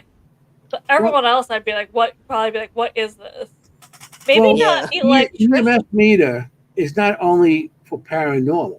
but I was gonna say Hmm. electricians though too. I I'm think a guy electrician. We used to use that on different, to see, like at the panel, if there's if extra EMF is coming out of the panel, because it's Hmm. it's just a magnetic field, Yeah. electromagnetic field. So you're seeing if it's coming out of the panel. Then if it's coming out of the panel, we got to find out maybe the panel's not grounded properly. So, but the EMF meter is that's not where it just, came from, is the electricians.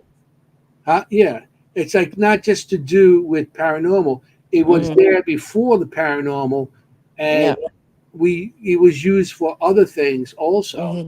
And Hmm. not only just electricians, you got technicians, you got a lot of different people that actually use it as a tool Hmm. for their trade, and just it was picked up by the paranormal field.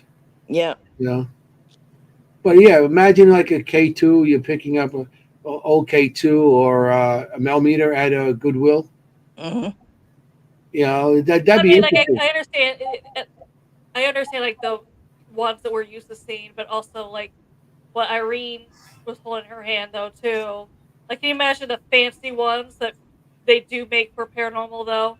Like a rampart or something like that. Yeah, Yeah. Yeah. you go into Goodwill, and but that'd be interesting too because if it's a paranormal investigator that passed away and his family donated it to Goodwill, Mm-hmm. there still might be attachment on that. Yeah. That'd be Definitely interesting. would be. I'd follow it just to see the kind of hoping it goes to another paranormal investigator. So I'd be like, cool, Yeah. I can still join you. Yeah, Yeah. yeah. Yeah. You know, that's it. I had a member of my team pass away a couple years ago, Mm-hmm. and he was like my right hand man on my team. He built night vision lights for us, and he had equipment and stuff. He passed away, and his wife gave me his equipment and some of his equipment, you know. And we were at Burlington Prison with a bunch of our friends, and yeah, Jenny was there. Yeah, Chip, Tugu, yeah. And Jenny was there, and my friend Ron, and they were doing Ron Yacovetti and Lourdes Gonzalez. I do the thing called Staticom, like I started saying before. And before Joe passed, he had a bad heart, so he had a heart transplant. He was sick, so he was telling me we made a cold word if either one of us die and we go on the other side, and we're on investigation, we want to reach out to them. What's the cold word so we know it's them? Mm-hmm. So we went to the investigation, and we're doing it. And I have his bag. I had a couple of his speakers. I think I had his K2. I had a couple of his cameras and stuff in this bag. So we're asking. I said, and all of a sudden, Joey came up. I'm like, now it's got interesting because that's my friend's name. I said, Joey, is that you? What's our password? Our password is White Castles. Mm-hmm. And that came up. Mm-hmm. White Castle came up. Mm. And it was like, I have all his equipment here, and he's coming through. Mm-hmm. And then I asked a couple other questions about his family and stuff, and he answered everything. And then he told me to F off. That's how I know it was him. Mm. Joey. So I don't know if it was because the equipment was with us and he came through that night, or he just came through because, you know, he's part of the team. So that was interesting because we did have his equipment. So maybe his you know, came along with his equipment that night. Yeah, so that was interesting. Can you imagine, though, you pick up some paranormal investigator who passed away's equipment. They're attached to it so they can still investigate. And anytime you go somewhere, especially when you turn on your recorder, they help you out. They can be like, yo, this owner's full of crap. The place is not haunted. I'm the only ghost here. Yeah. Yeah. Or, yeah, there is like 3 ghosts here. Anthony's pretty cool, but Frank's a jerk. Yeah. Yeah. Well, they all hang out in the kitchen. They're not here. Move down the hall. Go to the kitchen. That's where they are. I'll meet you there for the cannolis. Yeah. Maybe Funny, you know. cannoli. They like to hang out in certain areas, okay? Dark ones like the bedroom. A lot of times they like the bathroom. That's Or what they I'd be like the wanting. kitchen. Or they like the kitchen, right? A lot of times I find them in the bathroom, like in the mirrors in the bathroom. Yeah, okay, they'll hang out in the toilet, okay? Like Oh, really? goodness. Oh, I will be haunting everyone. You go investigation, I'll be there. You need evidence, I'll throw stuff. Yeah, that's what I would do. I was like, I'll be going to people like new people, and they were like, "Is somebody here? Yes or no?" Yeah, cold was cannoli. That's Jenny and my cold word.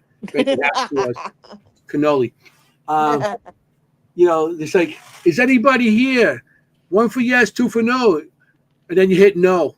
It's like hit it twice, and they're like, but who's hitting it if there's nobody here? It's like you're hitting no. It's like I'd be messing with everybody. Or saying get lost, right? Yeah. Get out right now. Yeah. I usually get told, like, F off. Like, I get that a lot of times when I'm doing something. Go, Mhm. yeah, okay, you told me to do that once or twice. It worked once, it doesn't work twice. Okay, you heard that 3 times. Like, yeah, sorry, that doesn't work with me. Like, Yeah.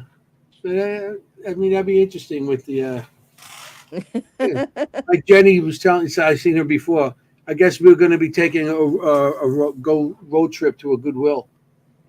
oh, okay. See if they got any equipment there. I can just see you haunting in a place, Anthony, where it's like, anyone here want to talk to us? No, you don't like cannolis. Leave. Yeah. No. Like, Is anybody here? They here. How you doing? Wow. Why are you here? Forget about it. Hey, like, that'd be my EVPs after I like, die. what do you want? Yeah. Like, don't bother me. Like, I'm taking a shower, okay? Leave Are me you a alone. real investigator or you a Fungazi? Yeah.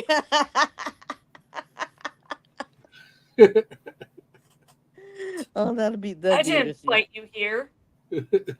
Yeah, like, you know, like, So, you forgot the beer or you forgot the whiskey. yeah.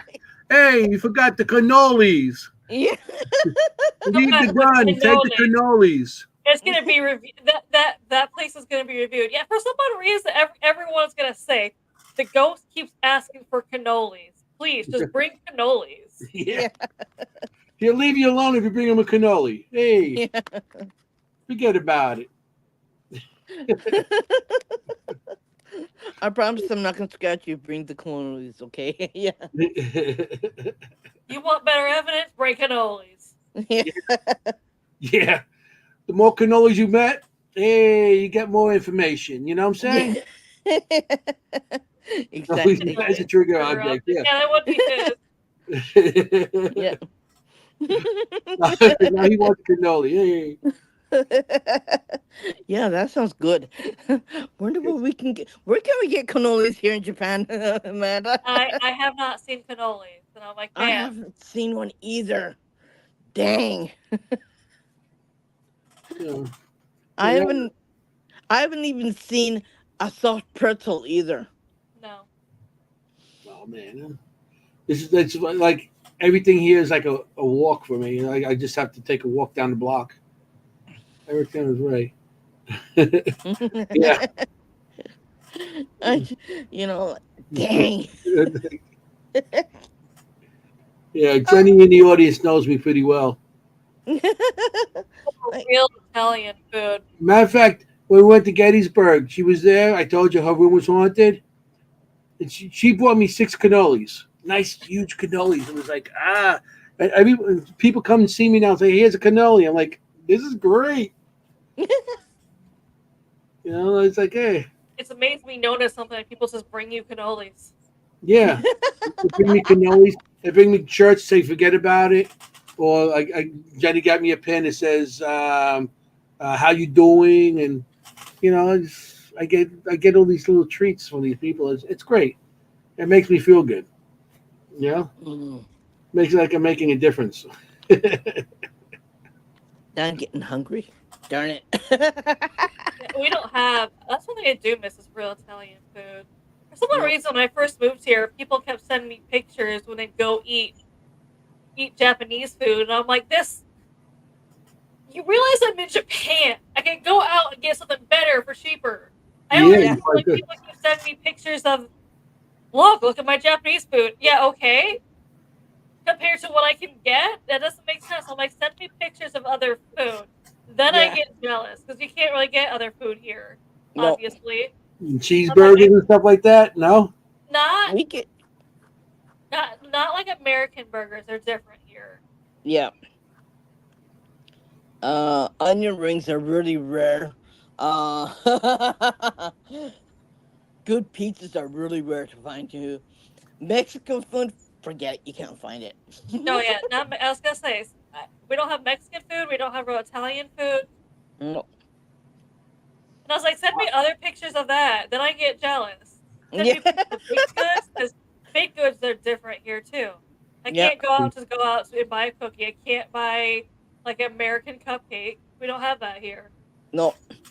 So I'm in the middle of Queens, New York over here, and I got everything. Oh yeah, yeah, I remember that. Everything. Like Everything you're like saying, I have. And I mean, and the best part about it, I can sit home and they deliver it to me. I have sushi delivered to me all the time, or the Chinese food. Of course, pizza is the big thing in this house. You know, Mm, and I all love a that good stuff I can pizza. have delivered. Huh? I love a good pizza. Like we Yeah, don't. yeah. Yeah. See, look at it, Jenny. It's turning into talking about food again. Of course. Yeah, so Of what do you mean? Hey, what do you think? How I got this belly from? the I only know my pizza foods. the only pizza we have here where I am is Domino's. So I Domino's. mean real Italian pizza. Oh, I missed that. Yeah. Mm, yeah. I got Pizza Hut, Domino's, and that's about it. Like that's about all we got here. Those are good for quickies. I Yeah. know. I know. That's But like I'm in row Queen. They say Queens has like one person from every country in the world. mm, There's multi languages spoken here and everything. So, yeah. and they bring their food, so I get to try everything. I try. Yeah, forget about it. This is how you spell forget about it. Yeah, this is the right way. I like that. Forget about it. I might have to find I that really shirt am. on There's, might have there's to find that there's no shirt on Etsy. T's. Well, the Yeah. T's on it. Forget about it. But it's but it's funny because before we go on an investigation, we all get together and we sit in a diner or some kind Mhm, of place and we eat before we go. mhm. It's like a big thing. It's like sit down, you eat with your team, and then you go on the investigation. You know, so that's. See, I told you I could talk a lot. So can we? So you're like, how long can you talk? Well, how long you got? That's what we are. Like you're not entertaining, we'll be entertaining Yeah. together. No Mhm. matter. And our conversations are not always one thing. Like we go off subject all the time. Like, yeah. We just went through a whole subject about food. Yeah. Yeah. Also, I hate it when people say before they come on the podcast, they're like, "What are we gonna talk about?" I don't know. That's Whatever comes up, man. Really, we It's don't. like, We never pre-plan it. We never like have. we never will. We We don't talk ever about want to. We had someone try to do pre-planned and want pre-approved questions, and I'm like, we can't do that because unfortunately, your answers are going to trigger other questions. So I yeah. can't only have a list because first of all, if someone else asks a question, is it not going to get answered? Second of all, like I said, your answers are going to trigger other questions that Mhm. Yeah. we're like, crap, I can't ask that. It's not on my list of questions. And like especially on the thread when we go live, like you Mhm. can't control what the questions they ask. Like you Mhm. can't say, well, you can't talk about this, you can't talk about that, you can't talk about that. You can't do that, right? It doesn't work like that. Okay. No, Like I mean, there's Yeah. gonna be people gonna talk about whatever, right? And like you may not like it, whatever. Like we try to filter as much as we can about it, but I mean, if it's gonna be something that they want to know or it's gonna be informative to them, of course they're gonna ask you questions. Of course Mhm. you're gonna try to answer it as well as you can, right? But Mhm. you can't say no, you can't talk about this, you can't talk about that, we're gonna talk about this only. No, we don't do that. Mhm. And we never have done that, and we wouldn't even dream about doing that, right, Amanda? We just like you see, she's going like, no. I gotta get you guys on my podcast on Tuesday Oh, night. that'd be fun. That'd We be get you great. on there, and especially about the suicide the thing. We do like history and paranormal. Mhm. So we get the history of things and Mhm. then to talk about the paranormal part of it. And you have you guys on the show, it'd be great. Because Talk about the stuff in what I'll Japan. do is I'll send Amanda the pictures and she'll send it to you. Yeah. And if I see anything, I'll draw it. And then Mhm. when we get in the podcast, I have a psychic on my team, uh, Mhm. Kim, and she does history. She's a history psychic. She looks at the land and she could tell you what happens there, and Mhm. she's so on. I mean, then I'll send her the pictures, and then we have. Goes, would you guys may be able to make it at 8 o'clock at night? Well, 8 o'clock my time. That's It'll what be your 9 time. a.m. for us. Yeah, that's not bad. Yeah, 9 a.m. for that's us. not bad. We're pretty good. Yeah, so it's Tuesday nights. Okay. Okay, Yeah, we're I see cool. there's some dates. I think we're booked up to like starting in January now. So definitely. Yeah, we had it booked We up. were like that at one point, where people would try to reschedule, and I'm like, it's gonna be a while. Yeah, I Yeah, think we're into. I think we're into. Oh, November now, aren't we? No, Amanda, I Well, think we're. yeah, it's going towards the end of October. yeah, we just started out the new podcast. So I was on another one, and I end up leaving that one. We started a new one, and it's called the Seekers Chronicles Mhm. Paranormal Historians, Mhm. and we just did our third one on Tuesday night, Mm. our third episode. Now we're going, fourth, and we have people that are coming on the show and a lot of history, and Mhm. and what we do is try to get the we focus on places also that needs to be have people start going there and donating money or just Mhm. you know because these places are falling apart, a lot of the old buildings, Yeah. and we're a lot of times we're the first investigations in. So that'd be great if we'll get you guys there to talk about that. That'd be awesome to talk about is Yeah. the suicide waterfall. Oh, I never heard of it. That'd be a Oh no, awesome it's thing. nobody knows about it in America. Is it a It's secret that not. if we get told over here, you It's know? so here in Japan, a lot of like I said, we have a lot of urban legends. We also have a lot of Yeah. like ghost stories, but they're mostly passed down through like the elders in the Mhm. community. Mhm. It's not we don't have records. We don't have vital records. You can't go Nope. even to the library to research anything. You actually have Mhm. to ask. It's usually the older generation that will know and tell stories. Mhm. Younger Yeah. generation is at that point where they just don't care. And if you try to find something on Google, they'll tell you about a paragraph, and that's it. And it's okay. If that on something. Like I said, sometimes it's here's a location and what this looks like. Good luck. Yeah. Yeah. I mean, And then when she wants to find out something, because her Google and my Google are totally different, right? My Google has a lot of Japanese content, and her Google only has like this much, and they won't tell her Yeah, 'cause anything. I And she, have mine on English, so it's just like, well, here's the English version, and then Irene looks it up and translates hers, and sometimes she has stuff that I don't, and I'm like, this is weird. Like this, like our Googles how are is our different, Googles? right? Our Googles will say different things sometimes, and I'm like, because she'll send me a website, and I'm like, yeah, Irene, I was just looking at that, but then I actually look at what she sent me, and I'm like, wait a minute. Why does yours? It looks the same, but why does yours have some different information? Yep. that's wow. It's just Now totally he different. is William. They do think Godzilla was real, so Yeah. Yep. Yeah, Yep. yeah, that's pretty cool. Yeah. You know, There's a lot of weird places here. There's a lot of like Japan is one live volcano. Okay, there's a whole bunch of live volcanoes all over the place. There's a whole bunch of live volcanoes that are spitting right now. There they got lava in the ocean. Yeah, it's it's a really weird. I don't know place. The people ask me, why do you move to volcanic island? Because it's my home. Okay, I like it here. It's warmer here. Okay, I don't get cold. Okay, but yeah, I mean, it's just it's got a different vibe. It's got a different atmosphere. Um, Sometimes certain times of the year you can feel it's really heavy.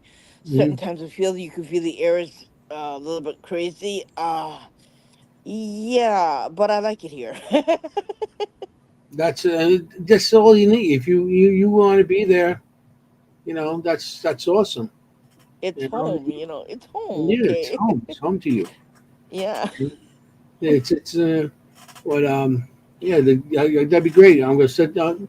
I'll sit down and Jenny and Kim's on my show. We'll see if we get you a date to come in January if you're interested. Oh yeah, we Oh, definitely that'd be are. great. That'd be Yeah. great. Then you Yeah. can send us the pictures, and then we'll do it from there, and that'd be awesome. I'll Yeah, have to that'd be also send pictures of the bay behind me because I'm sure in our yeah. regionals will tell you What things Oh happen yeah. there. So Kim would have a heyday with that too. what the building behind you? I have Sassville Bay right behind me, which is like a Oh, the Navy bay. port, but it's been here since like 17 something. So, but there's other things that obviously happen in the bay too. Oh, it's got its own little portal thingamajigger going on with that one, right? Yeah. Yeah. I mean, we have a 2 hour show, and it'd be awesome, and we'll do your thing and have Kim read whatever she sets out of it. I'll draw Mhm. what I could get out of it, and we'll just do some history on it and talk about it. I mean, that's wild. Yeah. You know, Yeah. Jenny, is that okay with you? She's in the audience. Jenny, yes, no, yeah, yeah, Oh, yeah, yeah. So yeah. yeah. I try to I invite some can't send people. you cannolis. We don't have any, so. No, we don't have cannolis. We don't even have soft pretzels here. We don't have anything like that here. I like raw fish, so I'm a sushi eater. So you Oh, just I'm not gonna send you raw Oh, fish. That'd be disgusting by the time it got to you. well, you know what? If you come, I'll make you some sushi, okay? okay. Now I got a Oh, reason that to is go. one thing you'll have to come to Japan for is sushi, is the conveyor belt sushi restaurants. Yeah. No, we do have them here, I got one down the but street it's from probably me. nothing like your guys. It's But nothing like, No, yeah, here, the one thing I love here is anything you eat is caught that morning. If they didn't catch enough, you're not gonna, yeah, no, they really, won't sell it. If they yeah, did not catch it that morning, they won't sell it. no. oh And they wow, that's have awesome. they have a certain time limit when it's on the conveyor belt. They're only allowed to have it on a certain time. After that, they dump it. Really? Yeah, so they're constantly out there fishing. That's how fresh it is. It was Yeah. literally caught right before you ate it. Even That's Really? even that's why a lot of even people if you say even like the worst sushi place here is still better than the best over there because people Yeah, will say, yeah. yeah, I ate sushi in Japan, then I mhm, went to my favorite sushi restaurant in my hometown, and I used to love it. Then after tasting it in Japan, I'm like, ew. I'm like, mhm, I can't. Yeah. They're like, I can't eat it after being in Japan Yeah. because it's mhm. Japan will ruin sushi for you in the Yeah. States. It's like Italian. It's like in Italy. Hmm. The same Yeah, thing. You have food there, then you come back here. It's like Yeah. you know. Even the sandwiches in the convenience store, they have a time limit when it was made, what time that they're supposed to be selling it at, and if it's beyond that time, they throw it out in the garbage. I Wow. I get what Anthony's saying because my grandparents came from Italy, so my Hmm. grandma would used to spend a good amount of time making spaghetti. Mhm. Hmm. And then eating her spaghetti and then going to like even a 5-star Italian restaurant, you order Yeah. their spaghetti. Everyone's like, "Oh my god, this is delicious," and I'm like, "Ugh, what a disappointment!" It's such a Mhm. disappointment after even eating Mhm. something a real Italian made, not even just being in Mhm. Italy, but something a real Italian made over Yeah, here. my grandmother's like that. You eat their food, and then you know, and she's like the best meatballs. You never tasted meatballs like what my grandmother made, and now it's like you can't even duplicate it. And she went to her grave with the meatball recipe. Dang. Well, it's because like they're usually like really old-fashioned recipes. Then you come here, and I don't know what they do, but it's just They use a lot of lard Hmm. yeah, instead of they olive don't oil do and that stuff. in They use Italy. all lard. Mostly, yeah, I but remember in my Italy, grandma scooping the lard out of the Crisco thing, and then they saved the oil for next time, and they use the same thing because they say season now. Yeah. Yeah. Mm. Paranormal White White Witch. witch. Mm. Little White Witch. Where they out? Where you out of White Witch? uh, Well, yeah. So I gotta heat up. she's getting numb over there. No, no, no. I mean, I notice certain times when we talk about paranormal stuff, my equipment gets really hot, so I have to Ooh, bring out some ice Oh, to really? cool it down because I'm gonna go black. It's gonna go black on me, and it always happens to me. So I always Oh, have to keep dry ice in my freezer because I'm gonna lose everything. oh, wow. Yeah, it Okay. depends on how bad it is. Sometimes it's really bad. Sometimes it's not so So bad. you affect electronics Yeah, when you start. You affect it when your energy starts. yeah, and Mhm. that's why you don't see me wearing a wristwatch because the battery just drains on me. I can't wear one. Oh, I just can't wear anything like that. So yeah, I have to. I have to use my phone if I'm gonna use a, anything that has a clock on it. It just yeah. So now I have to put cold ice on here, so keep it's my okay. my equipment cold because I can feel it. It's just going really weird on me Okay. because I lose everything.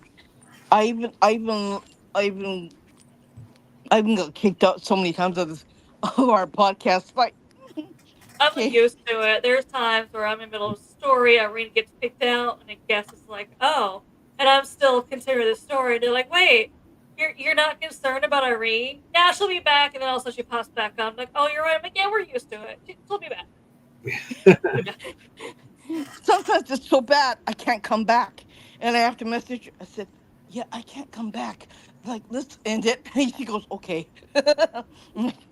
It'll kick me out for good, and I just can't get back on StreamYard. I said, "Yeah, it's not gonna let me get back on StreamYard." I said, "Okay, you guys gotta cut it out, okay?"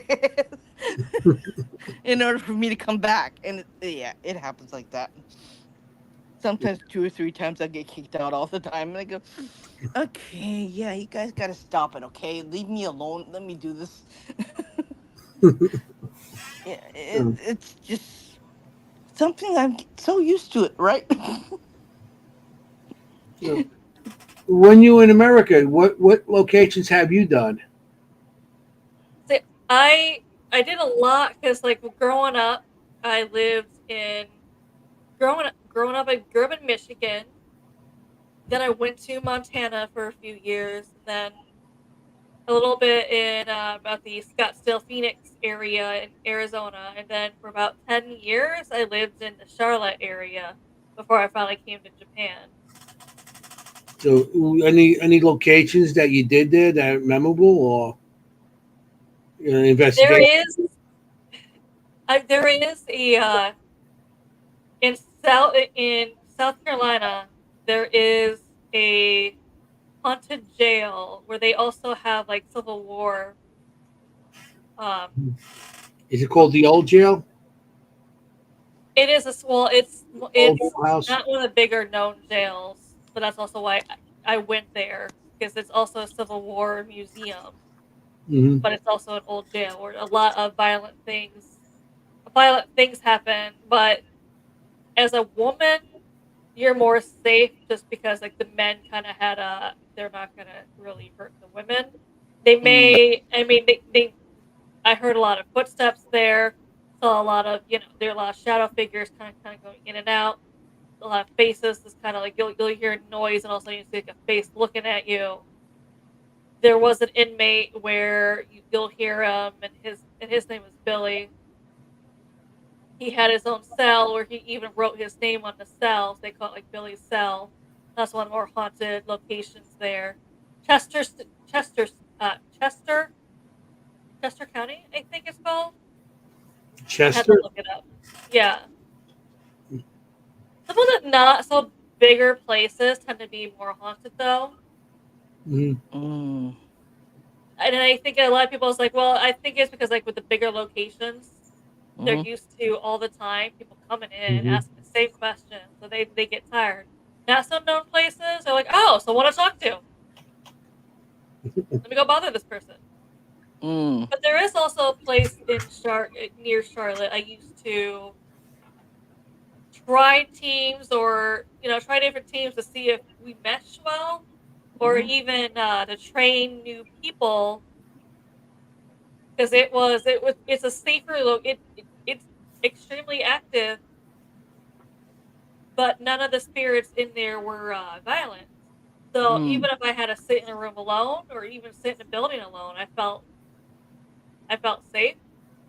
So Mhm. if someone, like, if I was in a basement and someone had to run upstairs, they're like, "Oh my gosh, you left her by herself." People are freaking out. I'm like, they come down to check on me, and I'm calm. I'm like, "Oh yeah, 'cause there's nothing violent here. Yeah, there's Mhm. Mm. spirits, but I don't feel unsafe. And usually, if there was a bad spirit, I'd feel it, but I don't." Hmm. Yeah, it's a lot of locations. You could tell if you go there if it's going to be bad or not. If you go Yeah, in and you can feel just in the walking into the place if something's going to happen or not. especially the Mhm. longer the longer you've done this, even if you're not sensitive, people are like, you get to the point where you Mhm. can just feel it still. Yeah, yeah. Mhm. No, that's it. It's like I've been to so many different places through the years, and I mean, now you can feel things and see things and hear things better. Now, Mhm. I guess I got more used to it, Mhm. Yeah. and it doesn't phase me as much as you know, something boom behind you fall, and you'd be like, before you'd be like, what was that? Yeah. Now it's like, boom, okay, and then you turn around and it's like, is anything there? Hello, Yeah. Yeah. yeah. So you, There's one place that I want to go back to again. Like, I got really freaked out at Pearl Harbor, and I nearly got yanked in the water. But I want to go back there. I want to feel what I felt back then, what I know now. yeah, yeah. And because I'm Japanese, I think it wanted to yank me more in the water than if I were an American. I don't think they would do that to them, but I think they tried to do that to me. But yeah, that's Yeah, one it's place I because want. spirits still feel a certain way. So if you're going somewhere that it happened Yeah, because the Japanese Mm-hmm. attacked, yeah, and that was uh, your enemy, and you look up and you see Irene's Japanese face looking at you, Mm-hmm. you're they're good. like, yeah, that's Yeah, that's what happened to her. They Go tried to up and drag grab her you by down. the face, say, "You're with us." And you'll be like, yeah. Yeah, "Oh, they tried They, doing that to I her. felt this being pulled on my really?" neck. And I did freak out, but I felt like I was being pulled in a trance where I didn't know anything and I didn't see anything. I know this naval officer was looking at me, and he looked at me and he was trying to make sure I wasn't falling in the water, right? But yeah, that's one place I want to go back to again. That's one place I want to feel it again because I wasn't scared.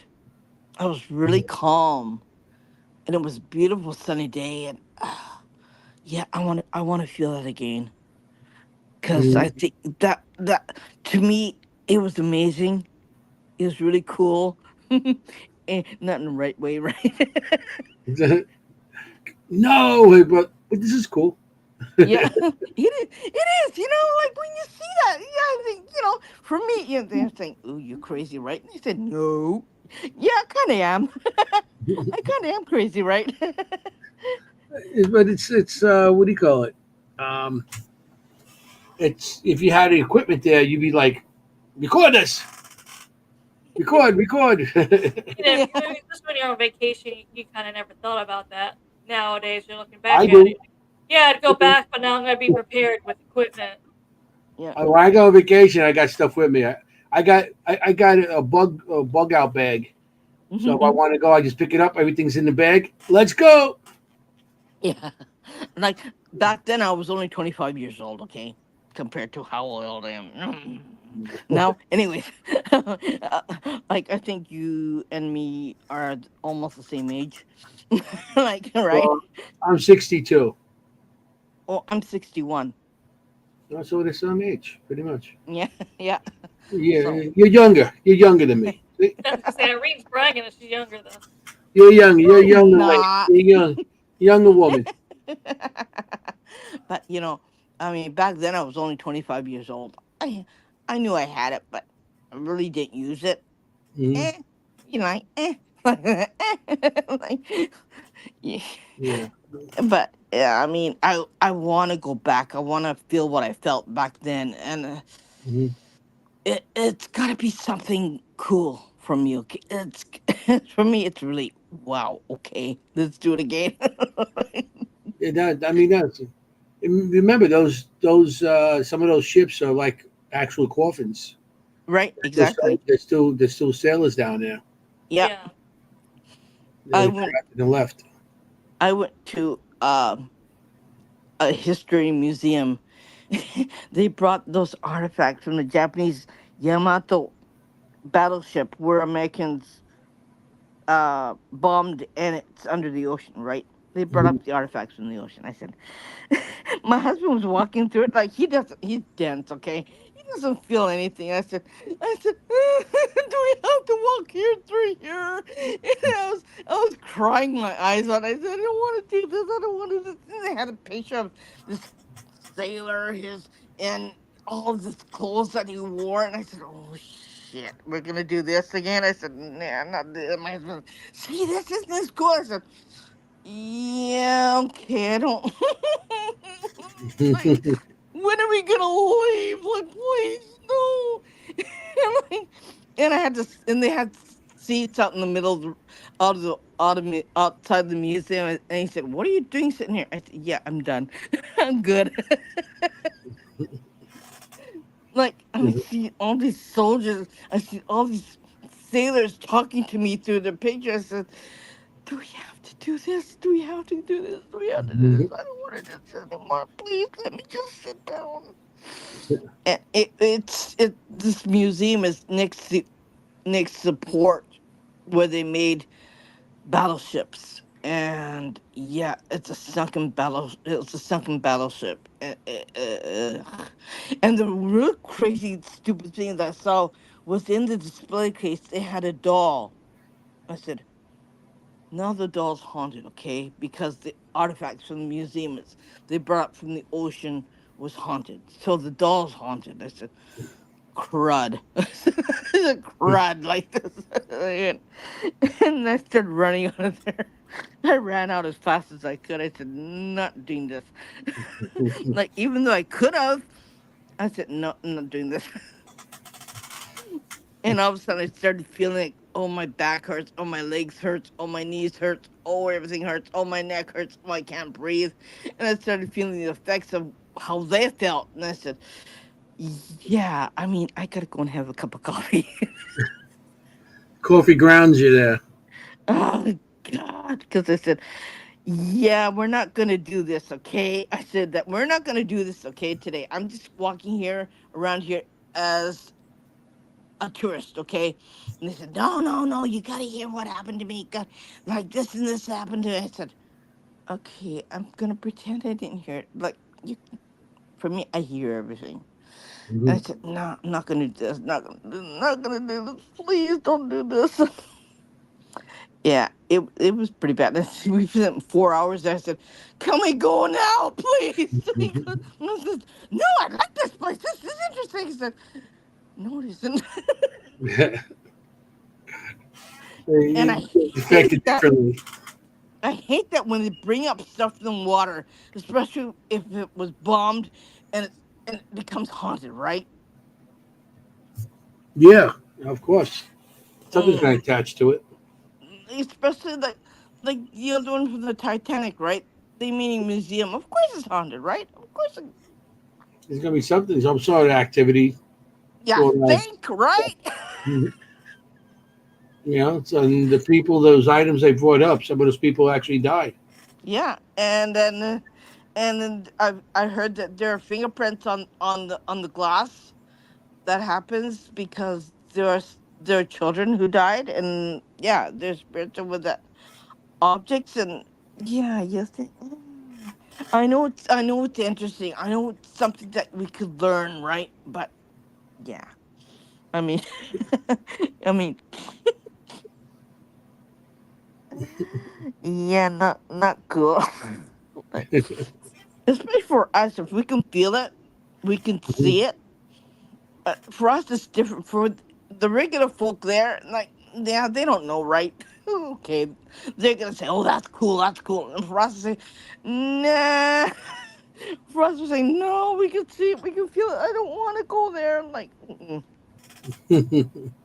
Especially there's a museum where Amanda is. Like, she lives not too far from Nagasaki Atomic Bomb Museum, and Yeah. that's one of the worst places you if you can feel it, you don't want to go. I went there with my kids, and I got really sick. I mean, I got so sick to my stomach, I had to lay down, and I was running to the bathroom to using the facilities all the time because it like, yeah, it was pretty bad. And my husband said, "That's not a haunted building." I said, "Oh yeah, you want to go bet it's haunted?"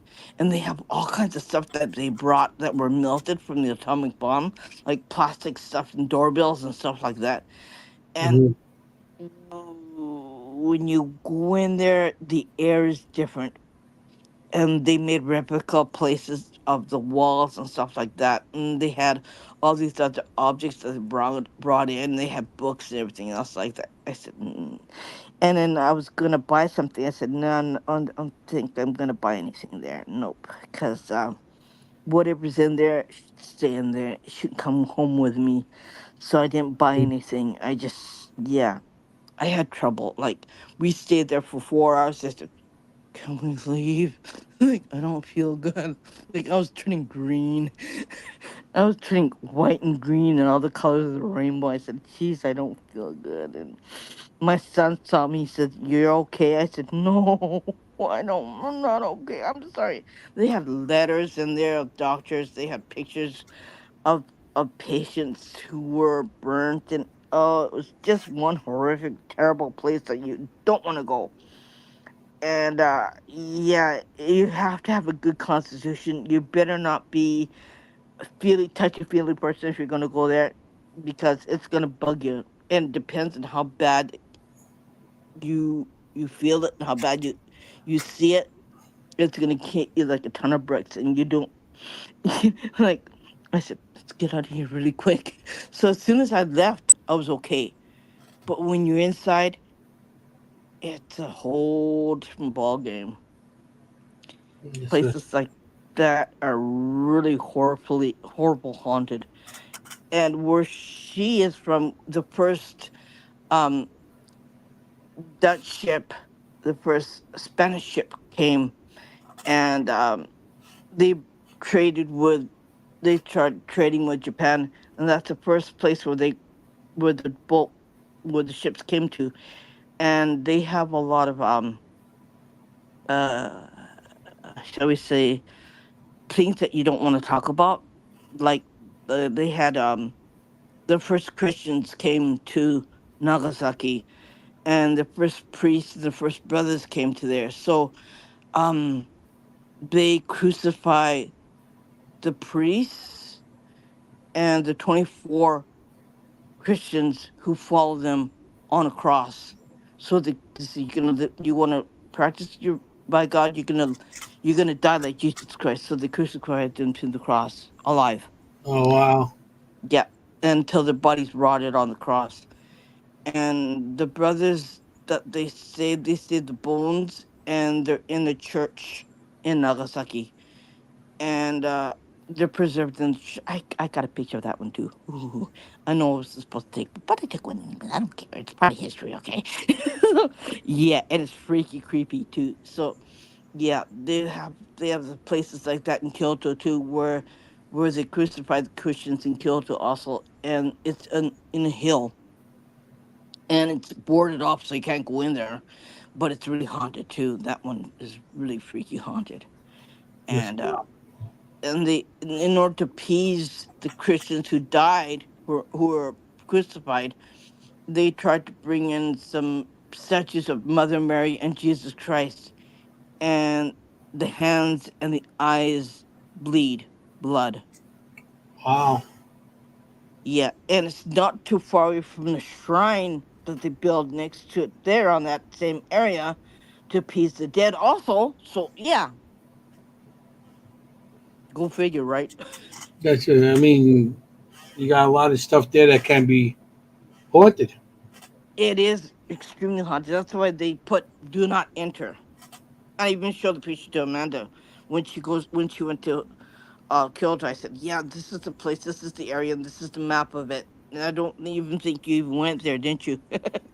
No, we weren't able to go there because we weren't there. We tried to Yeah, cram so much stuff into like a week. but So it's in the middle of this town, and they've got signs up there, "Do not enter," and it's extremely haunted. No. Wow. So it's a part of history, right? Yeah. And it's not And they warn you not to go there because it's haunted. Yeah, it's really creepy, crazy haunted. And there's a there's a medium who I know who did a TV program, and he talks about stories about haunted things, and he went there with a couple of people, and you could hear voices, you could hear things crack, you could hear rustling in the wind. It was just like really creepy, crazy stuff happened.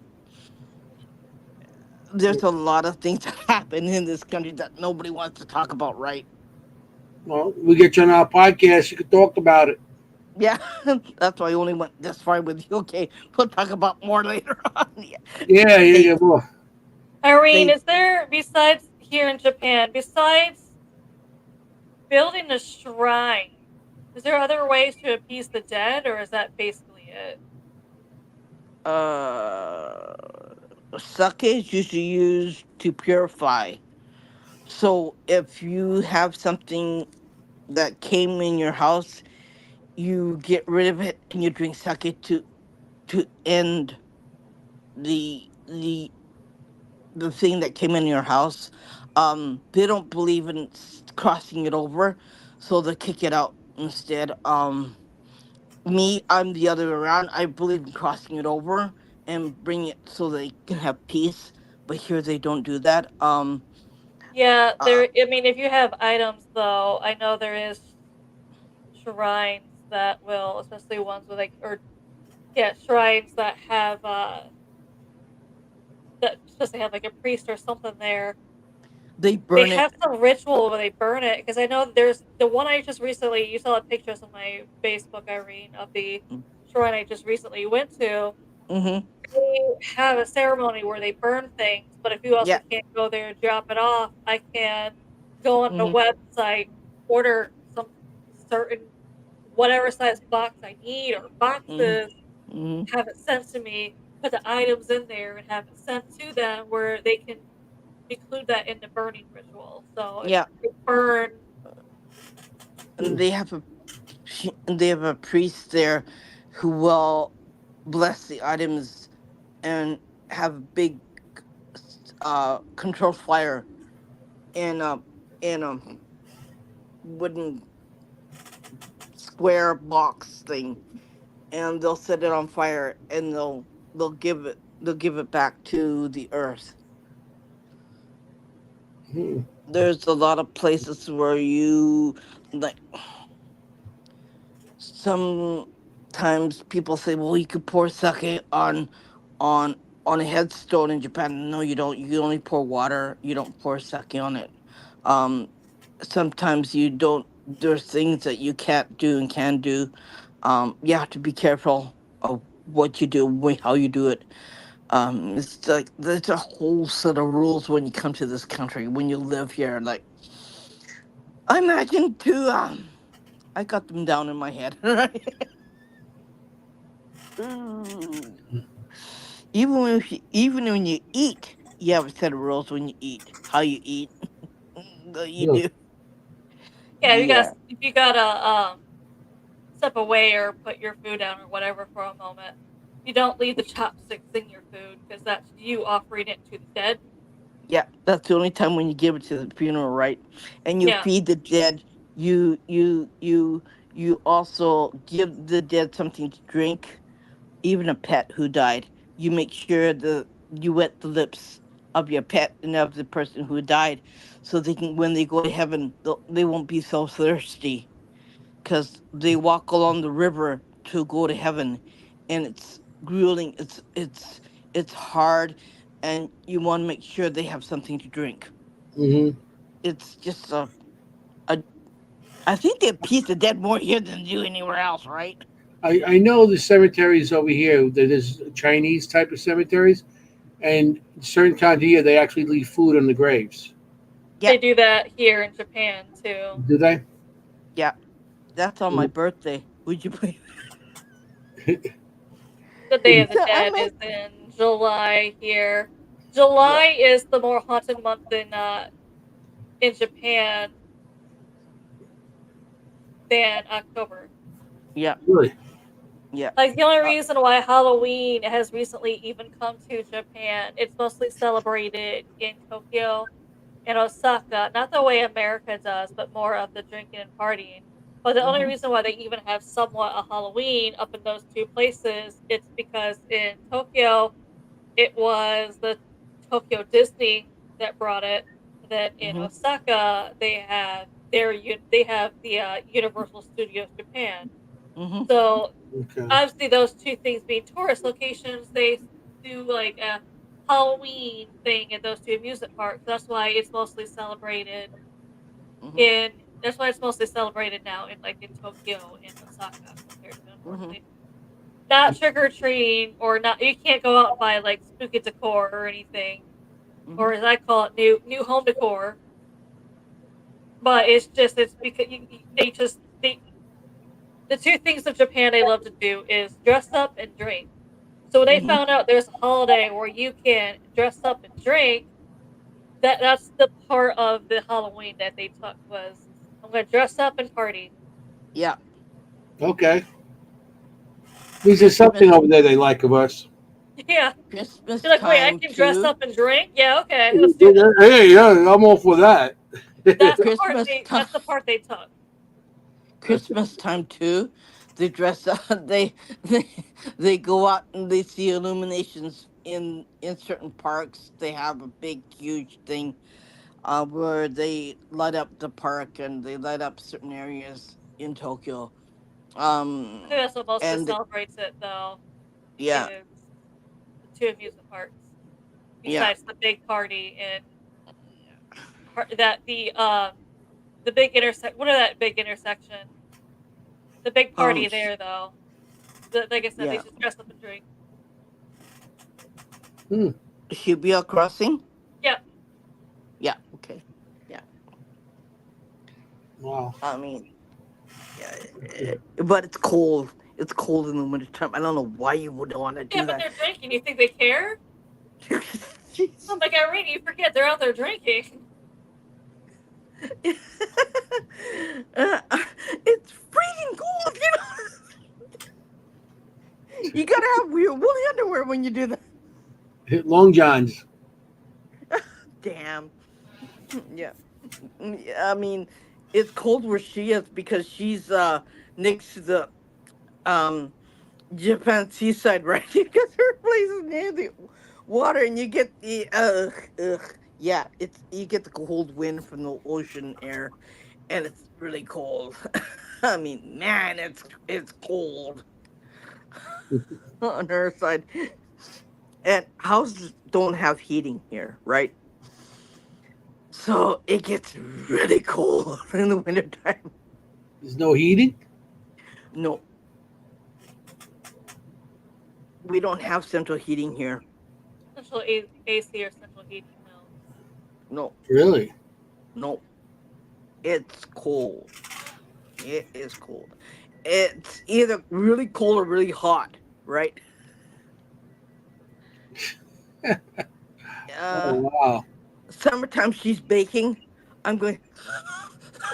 We Mhm. do our podcast, and that's what we're like, like we're going. You can't do this. Can't do this. Can't do this. Like, we're just dying of heat because it's so hot here. Like it.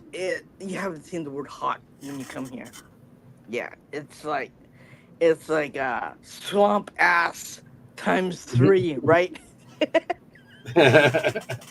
It's really bad in the summertime. It's so hot. You can't sit in one spot. Like it's just you'd rather stick your head in the deep freeze or the freezer or the refrigerator because you can't survive because it's so darn hot. Like it's really bad.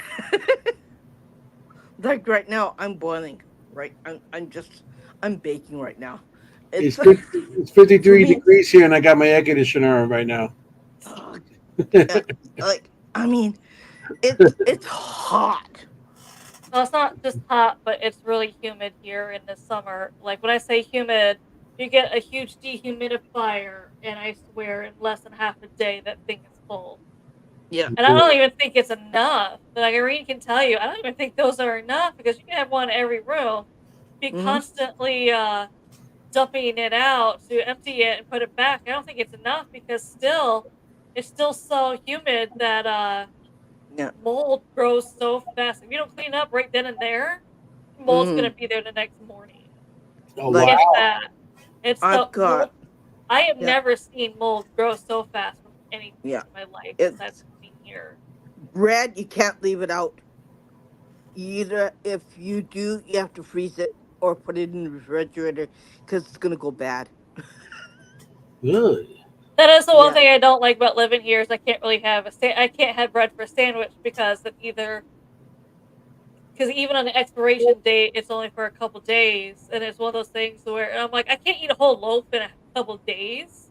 No. But at the same time, it's like if you don't, Irene will tell you it's not gonna be good anyway. So No. Yeah. So Crazy. yeah, you gotta be careful when it's humid and hot. Food doesn't last very long in this country, right? no, And how do you serve raw fish then? I make sure it's in the fridge and I serve it right before. I Yeah, make sure you everyone's can't let here. it sit there. You can't put it in that's some. also probably why they catch it right before you eat it. Yeah. Yeah, because mold. I can see something going on there right away. Yeah. I mean, stuff like that. You have to be very careful. Um. Uh. Like butter will melt in 2 seconds. Anything like that, you have to be careful. You have to keep it all in the fridge, right? The only thing you can leave out is ketchup. That's the only thing you can leave out is ketchup. Other stuff has to go in the fridge, right, Amanda? Wow. Oh, fun It's fact: Japan does not have ranch. nope, No ranch, really? nope, Don't come nope. here thinking you're gonna find ranch. How do You you do won't. your No. buffalo wings then? If you go to like McDonald's and you order chicken nuggets, usually you have a selection of sauce. The only two that you can have is like barbecue sauce or mustard. Honey mustard, yeah. Oh, really? Yeah, that's the only two options. You get barbecue sauce or you get mustard. That's it. Oh, and you don't find sour cream either, so you can forget about that. So they don't have sour cream, and they don't have cottage cheese either. Wow. I'm just all you gotta do is leave your milk out a little bit. It's so hot there, you can make your own cottage cheese. Yeah, That'd be yeah. Milk will go sour if you leave it out on the counter. They are more strict here when it comes to food than the United States. Just one Yeah. thing we do appreciate. Like when you see videos of people eating or drinking raw eggs, it's probably over here just because farmers if they sell eggs, they require daily to test their chickens for viruses and bacteria. Hmm. They even then, hypothetically, they still don't mess around thinking, what if they missed that day or what if it wasn't done correctly or it just wasn't caught yet? They still send the eggs through like a UV process. So Hmm. if it did have any like any bacteria or viruses or anything. It kills it. Mhm. So even raw eggs, if you eat or drink raw eggs, you're not gonna get salmonella. Yeah. It's at least very, very rare Yeah. because of that whole process. Yeah. And I keep that in mind, so I won't have my eggs raw then. Well, here you can. It's safe here. Yeah. Well, I like my eggs a little cooked, so you know. 'Cause some restaurants will also serve their noodles with a raw egg, Or and it's raw egg on perfectly hot safe. rice. Yeah. Yeah, that's perfectly safe to eat. Which a lot of Americans are just like, this is weird. I don't want to eat it. I'm like, no, it's safe. Trust me. Yeah. It's normal here. Yeah. It's You get normal. the hard boiled eggs they give us over here with that. We want hard boiled eggs. You know, with the like the ramen type noodles and all that stuff, and they they like a hard boiled egg cut in half. Mhm. Yes, and I mean, yeah, well, I wouldn't eat raw eggs anyway. So Oh, it's good here. It's Yeah, they different. are good here. I will say yeah, that. Yeah. And especially if I get mine from a particular farm where they have a picture of the lady who has these free range chickens, and yeah, they're really good. The shell is different. It's yeah, it tastes different too. Even the milk is different here in isn't it, Amanda? It's not watery. Yeah, it's definitely different here. Whipped cream the same way as I tell Irene all the time. I personally think whipped cream tastes a lot better over here. Hmm. mm, Because it's a lot thicker. You don't yeah, need stabilizers with it. You don't have to put Dr. Oetker stabilizer in it. You just whip it up with Tastes a little better. bit of sugar, and it's made whipped cream, right? that's it. Really, pretty much. Yeah.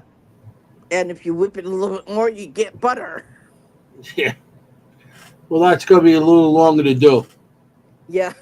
Don't worry, I got a stand mixer. I could do it. Yeah. Um, it's a little bit different in this country. Yogurt is a little bit different too. It's a little bit thicker. It's richer. Yeah, it tastes better. It tastes better. Just a lot. Milk products are better here. Let's put it that way, right, Amanda? Yeah. It's a little bit thicker. Milk is a little bit thicker too in Japan. It's not watery like it is. Yeah. How do you eat with cereal then? We eat regular cereal, but our milk is it's richer. Okay. Yeah. So you The get you groceries, yeah, the grocery stores are also required to label anything that is usually if you go somewhere, I don't can you buy I don't know if you can buy it. I haven't seen you can buy it in a gallon here. Usually it's like in the little white things, is that right? mm-hmm. Yep. Yeah. But they're also required to like the top will look different. When pure milk they'll have like a little indent on it. If they add like any water for like 2% or whatever, it's pure flat. Yeah, it's skim milk and they have 3.6, 3.7, 3.8%. So the higher the number goes, the richer it is. Mm, And the richer it is, the sweeter it is. mm, It's like drinking old fashioned milk. You know, from the 60s when you had old fashioned milk, it was thicker. mm. That's how our milk is. And our ice cream is different, right? It's richer. It's better tasting actually, to tell you the truth. It's really good. It's really good here. And if you get hot dogs, it's just your brats. Like it's a That's, yeah. German recipe of hot dogs. Yeah. They have German brats. They have other kind of um oh, um they have I forgot the name of it. They got all different kinds um of wieners and stuff like that. So they had Mhm. when long time ago they had when the ship came in, they taught them how to make certain stuff with the wieners. So it's European wieners. Mhm. It's it's really good. Yeah, food is food is a little bit different here, right? Yeah. I'm Um, gonna have to come out there to taste all this food. yeah, you'll have fun. We'll take you everywhere. You feed me, and we're going investigations. Yep, yeah, most definitely. We'll have a lot of fun. You won't have to worry about anything because um, we'll protect you. Yeah, they're gonna see me. They're gonna push me over that the waterfalls. Nah, They're gonna say, "Hey, he's American over here. Get him, kick him in." Can you nah. walk? Can you walk up the waterfall anymore, Irene? They Or is it just used to that bridge? have they used to have nets around the edges because it was the end thing to do. They don't have those nets anymore. It was really bad. When I went there a little while ago, it was so bad that they had to have nets all the way around. They don't have that anymore. So yeah, you can walk. They have different staircases where you can walk at different levels and see the waterfall at different levels. You can do that now. You can look over the edge. You can take a picture over the edge if you want to with your cell phone or with the camera. Um, No, you can. I don't know about us. well, yeah, I can. Well, I'm about to say for us, or as Anthony said, how do we know we're not gonna fall? Oh, you'll be okay. It's like You'll be okay. Don't worry. Uh, they hit me in the back with a samurai sword and tossed me over the falls. Nah, they're not gonna do that. They're not gonna do that. As long as I'm there with you, they're not gonna do that. Don't worry about that. You'll be okay.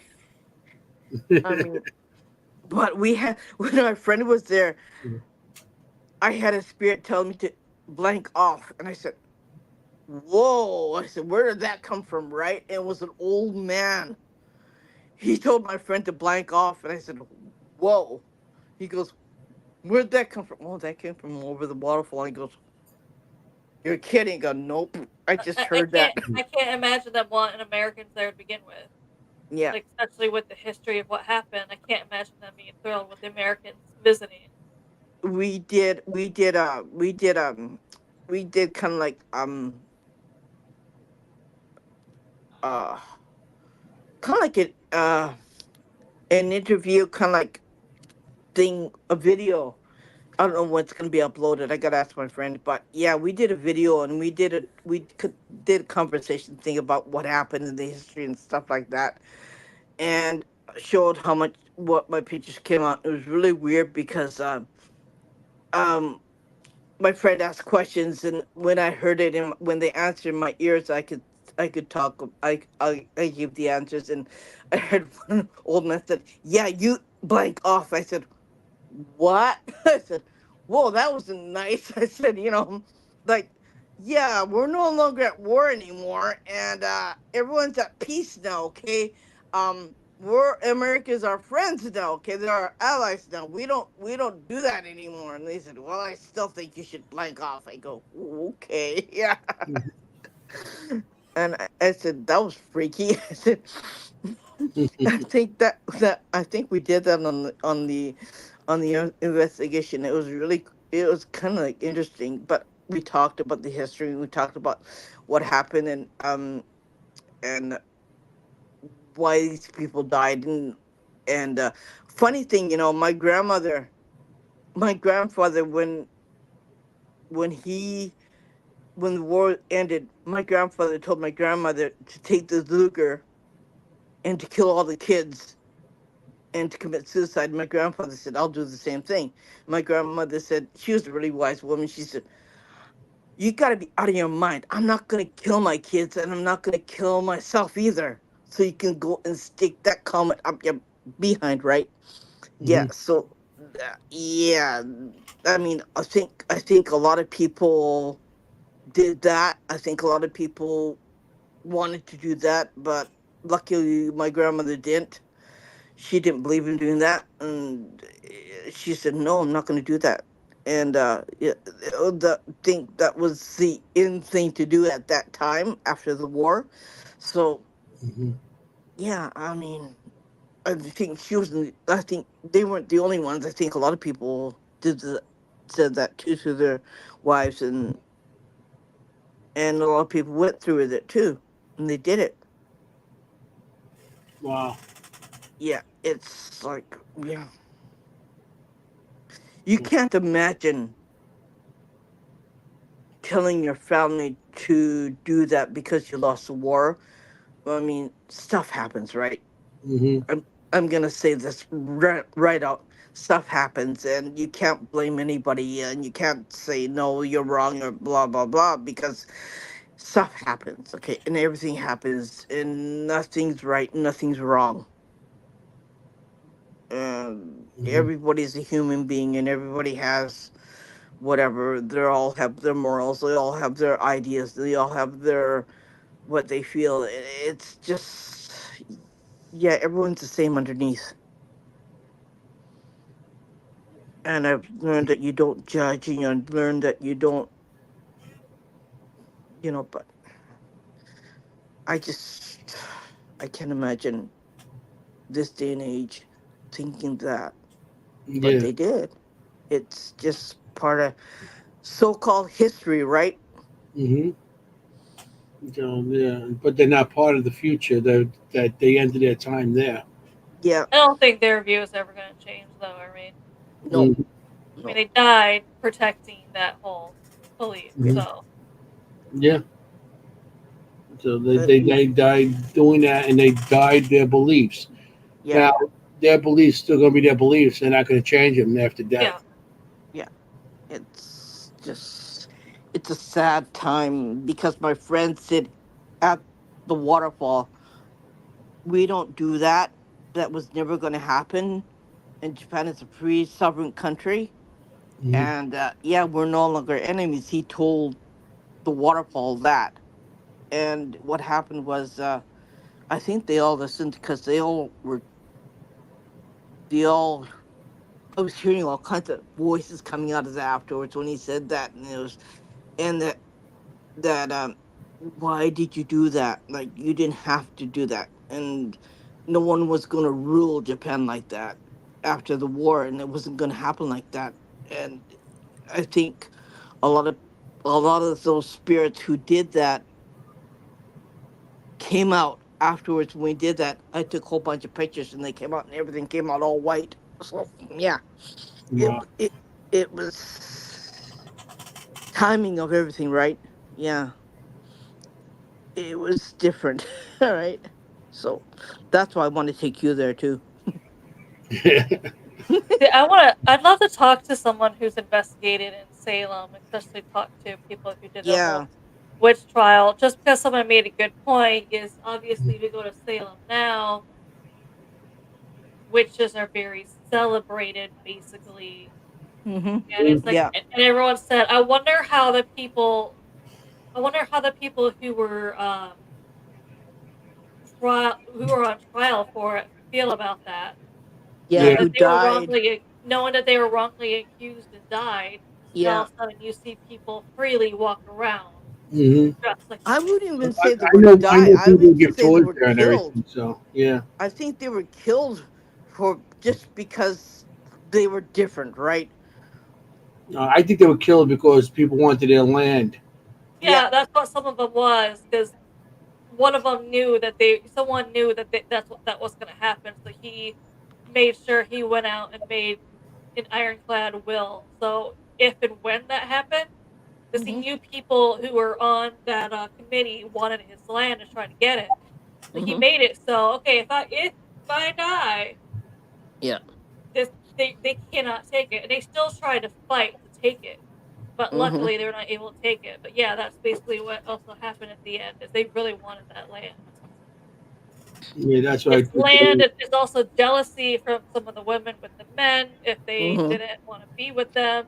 Because Yeah. Mm-hmm. I think there was at least one who was it was like someone accused them, and it was, yeah, I have a wife, I'm not interested, kind of thing. So that he was accused. Yeah. Mm-hmm. I Yeah. think. Yeah. Different things. If they want to get rid of somebody, that they accuse them as a witch. Mm-hmm. Yeah. 45 minutes from Salem. Lady Majestic, light worker. I wonder, um, lady, were you at the MassCon? I was supposed to do that this year, and I didn't go because of family things. I had a Mm. table. Yeah, because MassCon is last year was in Plymouth. I forgot where it was this year. Mm. They're not, Massachusetts Paracon, Mm. MassCon. Yeah, there was a lot of people there this year. And I missed it. I'm like kicking myself, like So I'm supposed to have a table there and everything, but Mm. yeah. That's one thing. It would be funny if we had a paragon here, right? No, it'd just be Just me and Irene. yeah. You'd be Because sitting. someone has reached out, like, how come you don't put on? Why don't you put on a Paracon? They're in they're in Japan. I'm like, no one would show up. I'd basically it would just be me and Irene. I'm like, I'm not renting a space for me and Irene to chill. Okay, Yeah. I'll just go Mhm. to her house and we'll chill. I didn't need to rent the whole entire freaking convention center for her and I Mhm. to just chill, and that's it. That's all it would be. Yeah. We'll just probably having lunch all the time because we wouldn't be Yeah, doing it. yeah, But we could.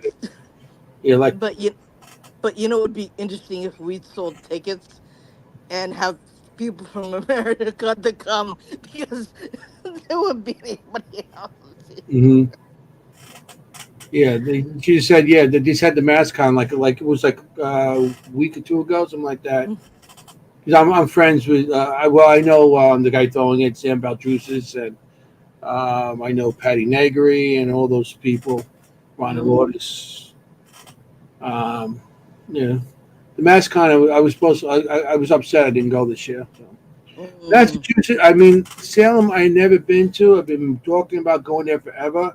I've been Mm. invited there by friends, and you know, the Jenny Wade House. I just Mm. want to get out there and Salem, and just in general for the witch trial era. Stuff there. But you That'd be know, interesting to go. I'd want to go there you know, just to feel what I can feel. hmm The energy. I think I'd want to see that. There's a yeah. lot of places that I want to go to just to feel the energy. I I wouldn't got have all to the do bucket list anything. too.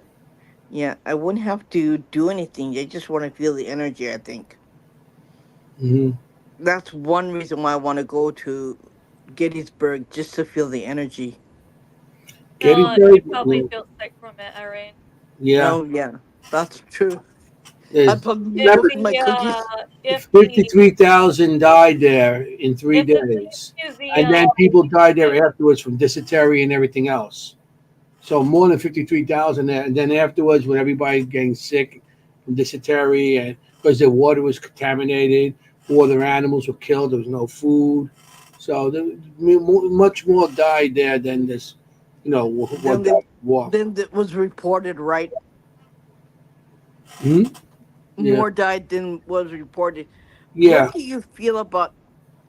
I'm going to ask you a really weird question. Okay, you can answer it the way any way you want to. What do you feel about history books that had history on a certain place? Okay, to me, I think history books have to be rewritten. Uh, because I think it was so called or said it was, but really, when you talk to spirit, it was totally different. What happened? Hmm. Um, I think the best way to find out what happened would be talk to a spirit who lived through the era, who could tell you what happened. I think a lot of times that they made a mistake right there so I think easily. it's depending who wrote the book on Yeah, history. It's yeah, depending what side wrote the book, who wrote yeah, the book. yeah, Everybody who ever wrote the book is going to be the glamorous, and yeah, they're going to be, they're going to different take on thing. yeah, So it doesn't. I mean, you can read all these history books and everything. yeah, It's depending who wrote it. yeah. You know what I mean? If you got Because some rich white guy's going to write it his way, and yeah, then if you have some poor farmer hmm somewhere along the line wrote it, he's going to write it his way, and then they're going to go with the guy that's rich. yeah. because It's all about money. It doesn't matter where. It's all about yeah, money. That's bottom because line. On anything, even with history, it's about the money. the hotels, there's a battleship, there's a lot of things that happened. Hmm. I don't think it gave the spirits enough recognition. I think there's a lot of lying that went on. I think there's a lot of BS going on. I think there's a lot of cover up stories that went on. Hmm. A lot of cover up. Yeah. And I think the truth has to be told. And I think that's why there's a lot of spirits in those places who haven't rested, because they want to tell you what really happened. And because of what something was written on something about the hotel, or something like that, Hmm. may not be the truth, right? And Hmm. I just feel really sad about it. And there's a lot of things that happened back when, where you figured that that happened there, what was supposed to be that there, but it really didn't. It was a brothel, and a lot of women who were killed, who were murdered. um they had children, and a lot of children who died too. That's where Hmm. their spirits linger around in those old hotels, I think. Well, they killed the kids that were born because Yeah, they just didn't want them around. You know. yeah, a lot of them were drowned in the bathtub there. A lot of them were, oh, there were horrific things that happened to them. And they were thrown down the staircase. They were, like, unspeakable stuff happened. That's why it's like that right now, and that's why their stories have to be told, even though it may ruffle a lot of feathers. But Hmm. I think it has to be told. I think it has to be said. And like, there's a battleship in Texas.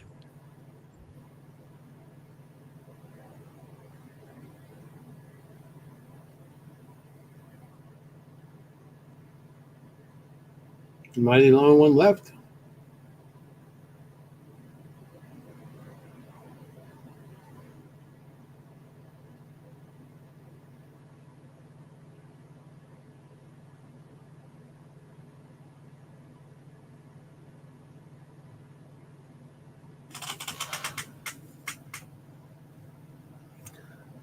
I guess I'm the only one left. Hello. Everybody got knocked off.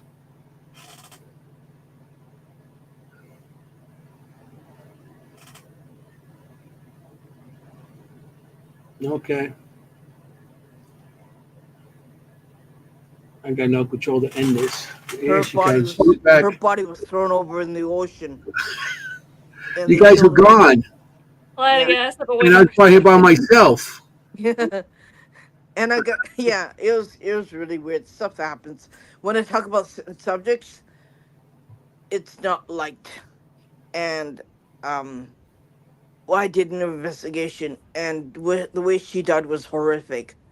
The dentist did it, and when we talk to historians on the ship, they don't want to know.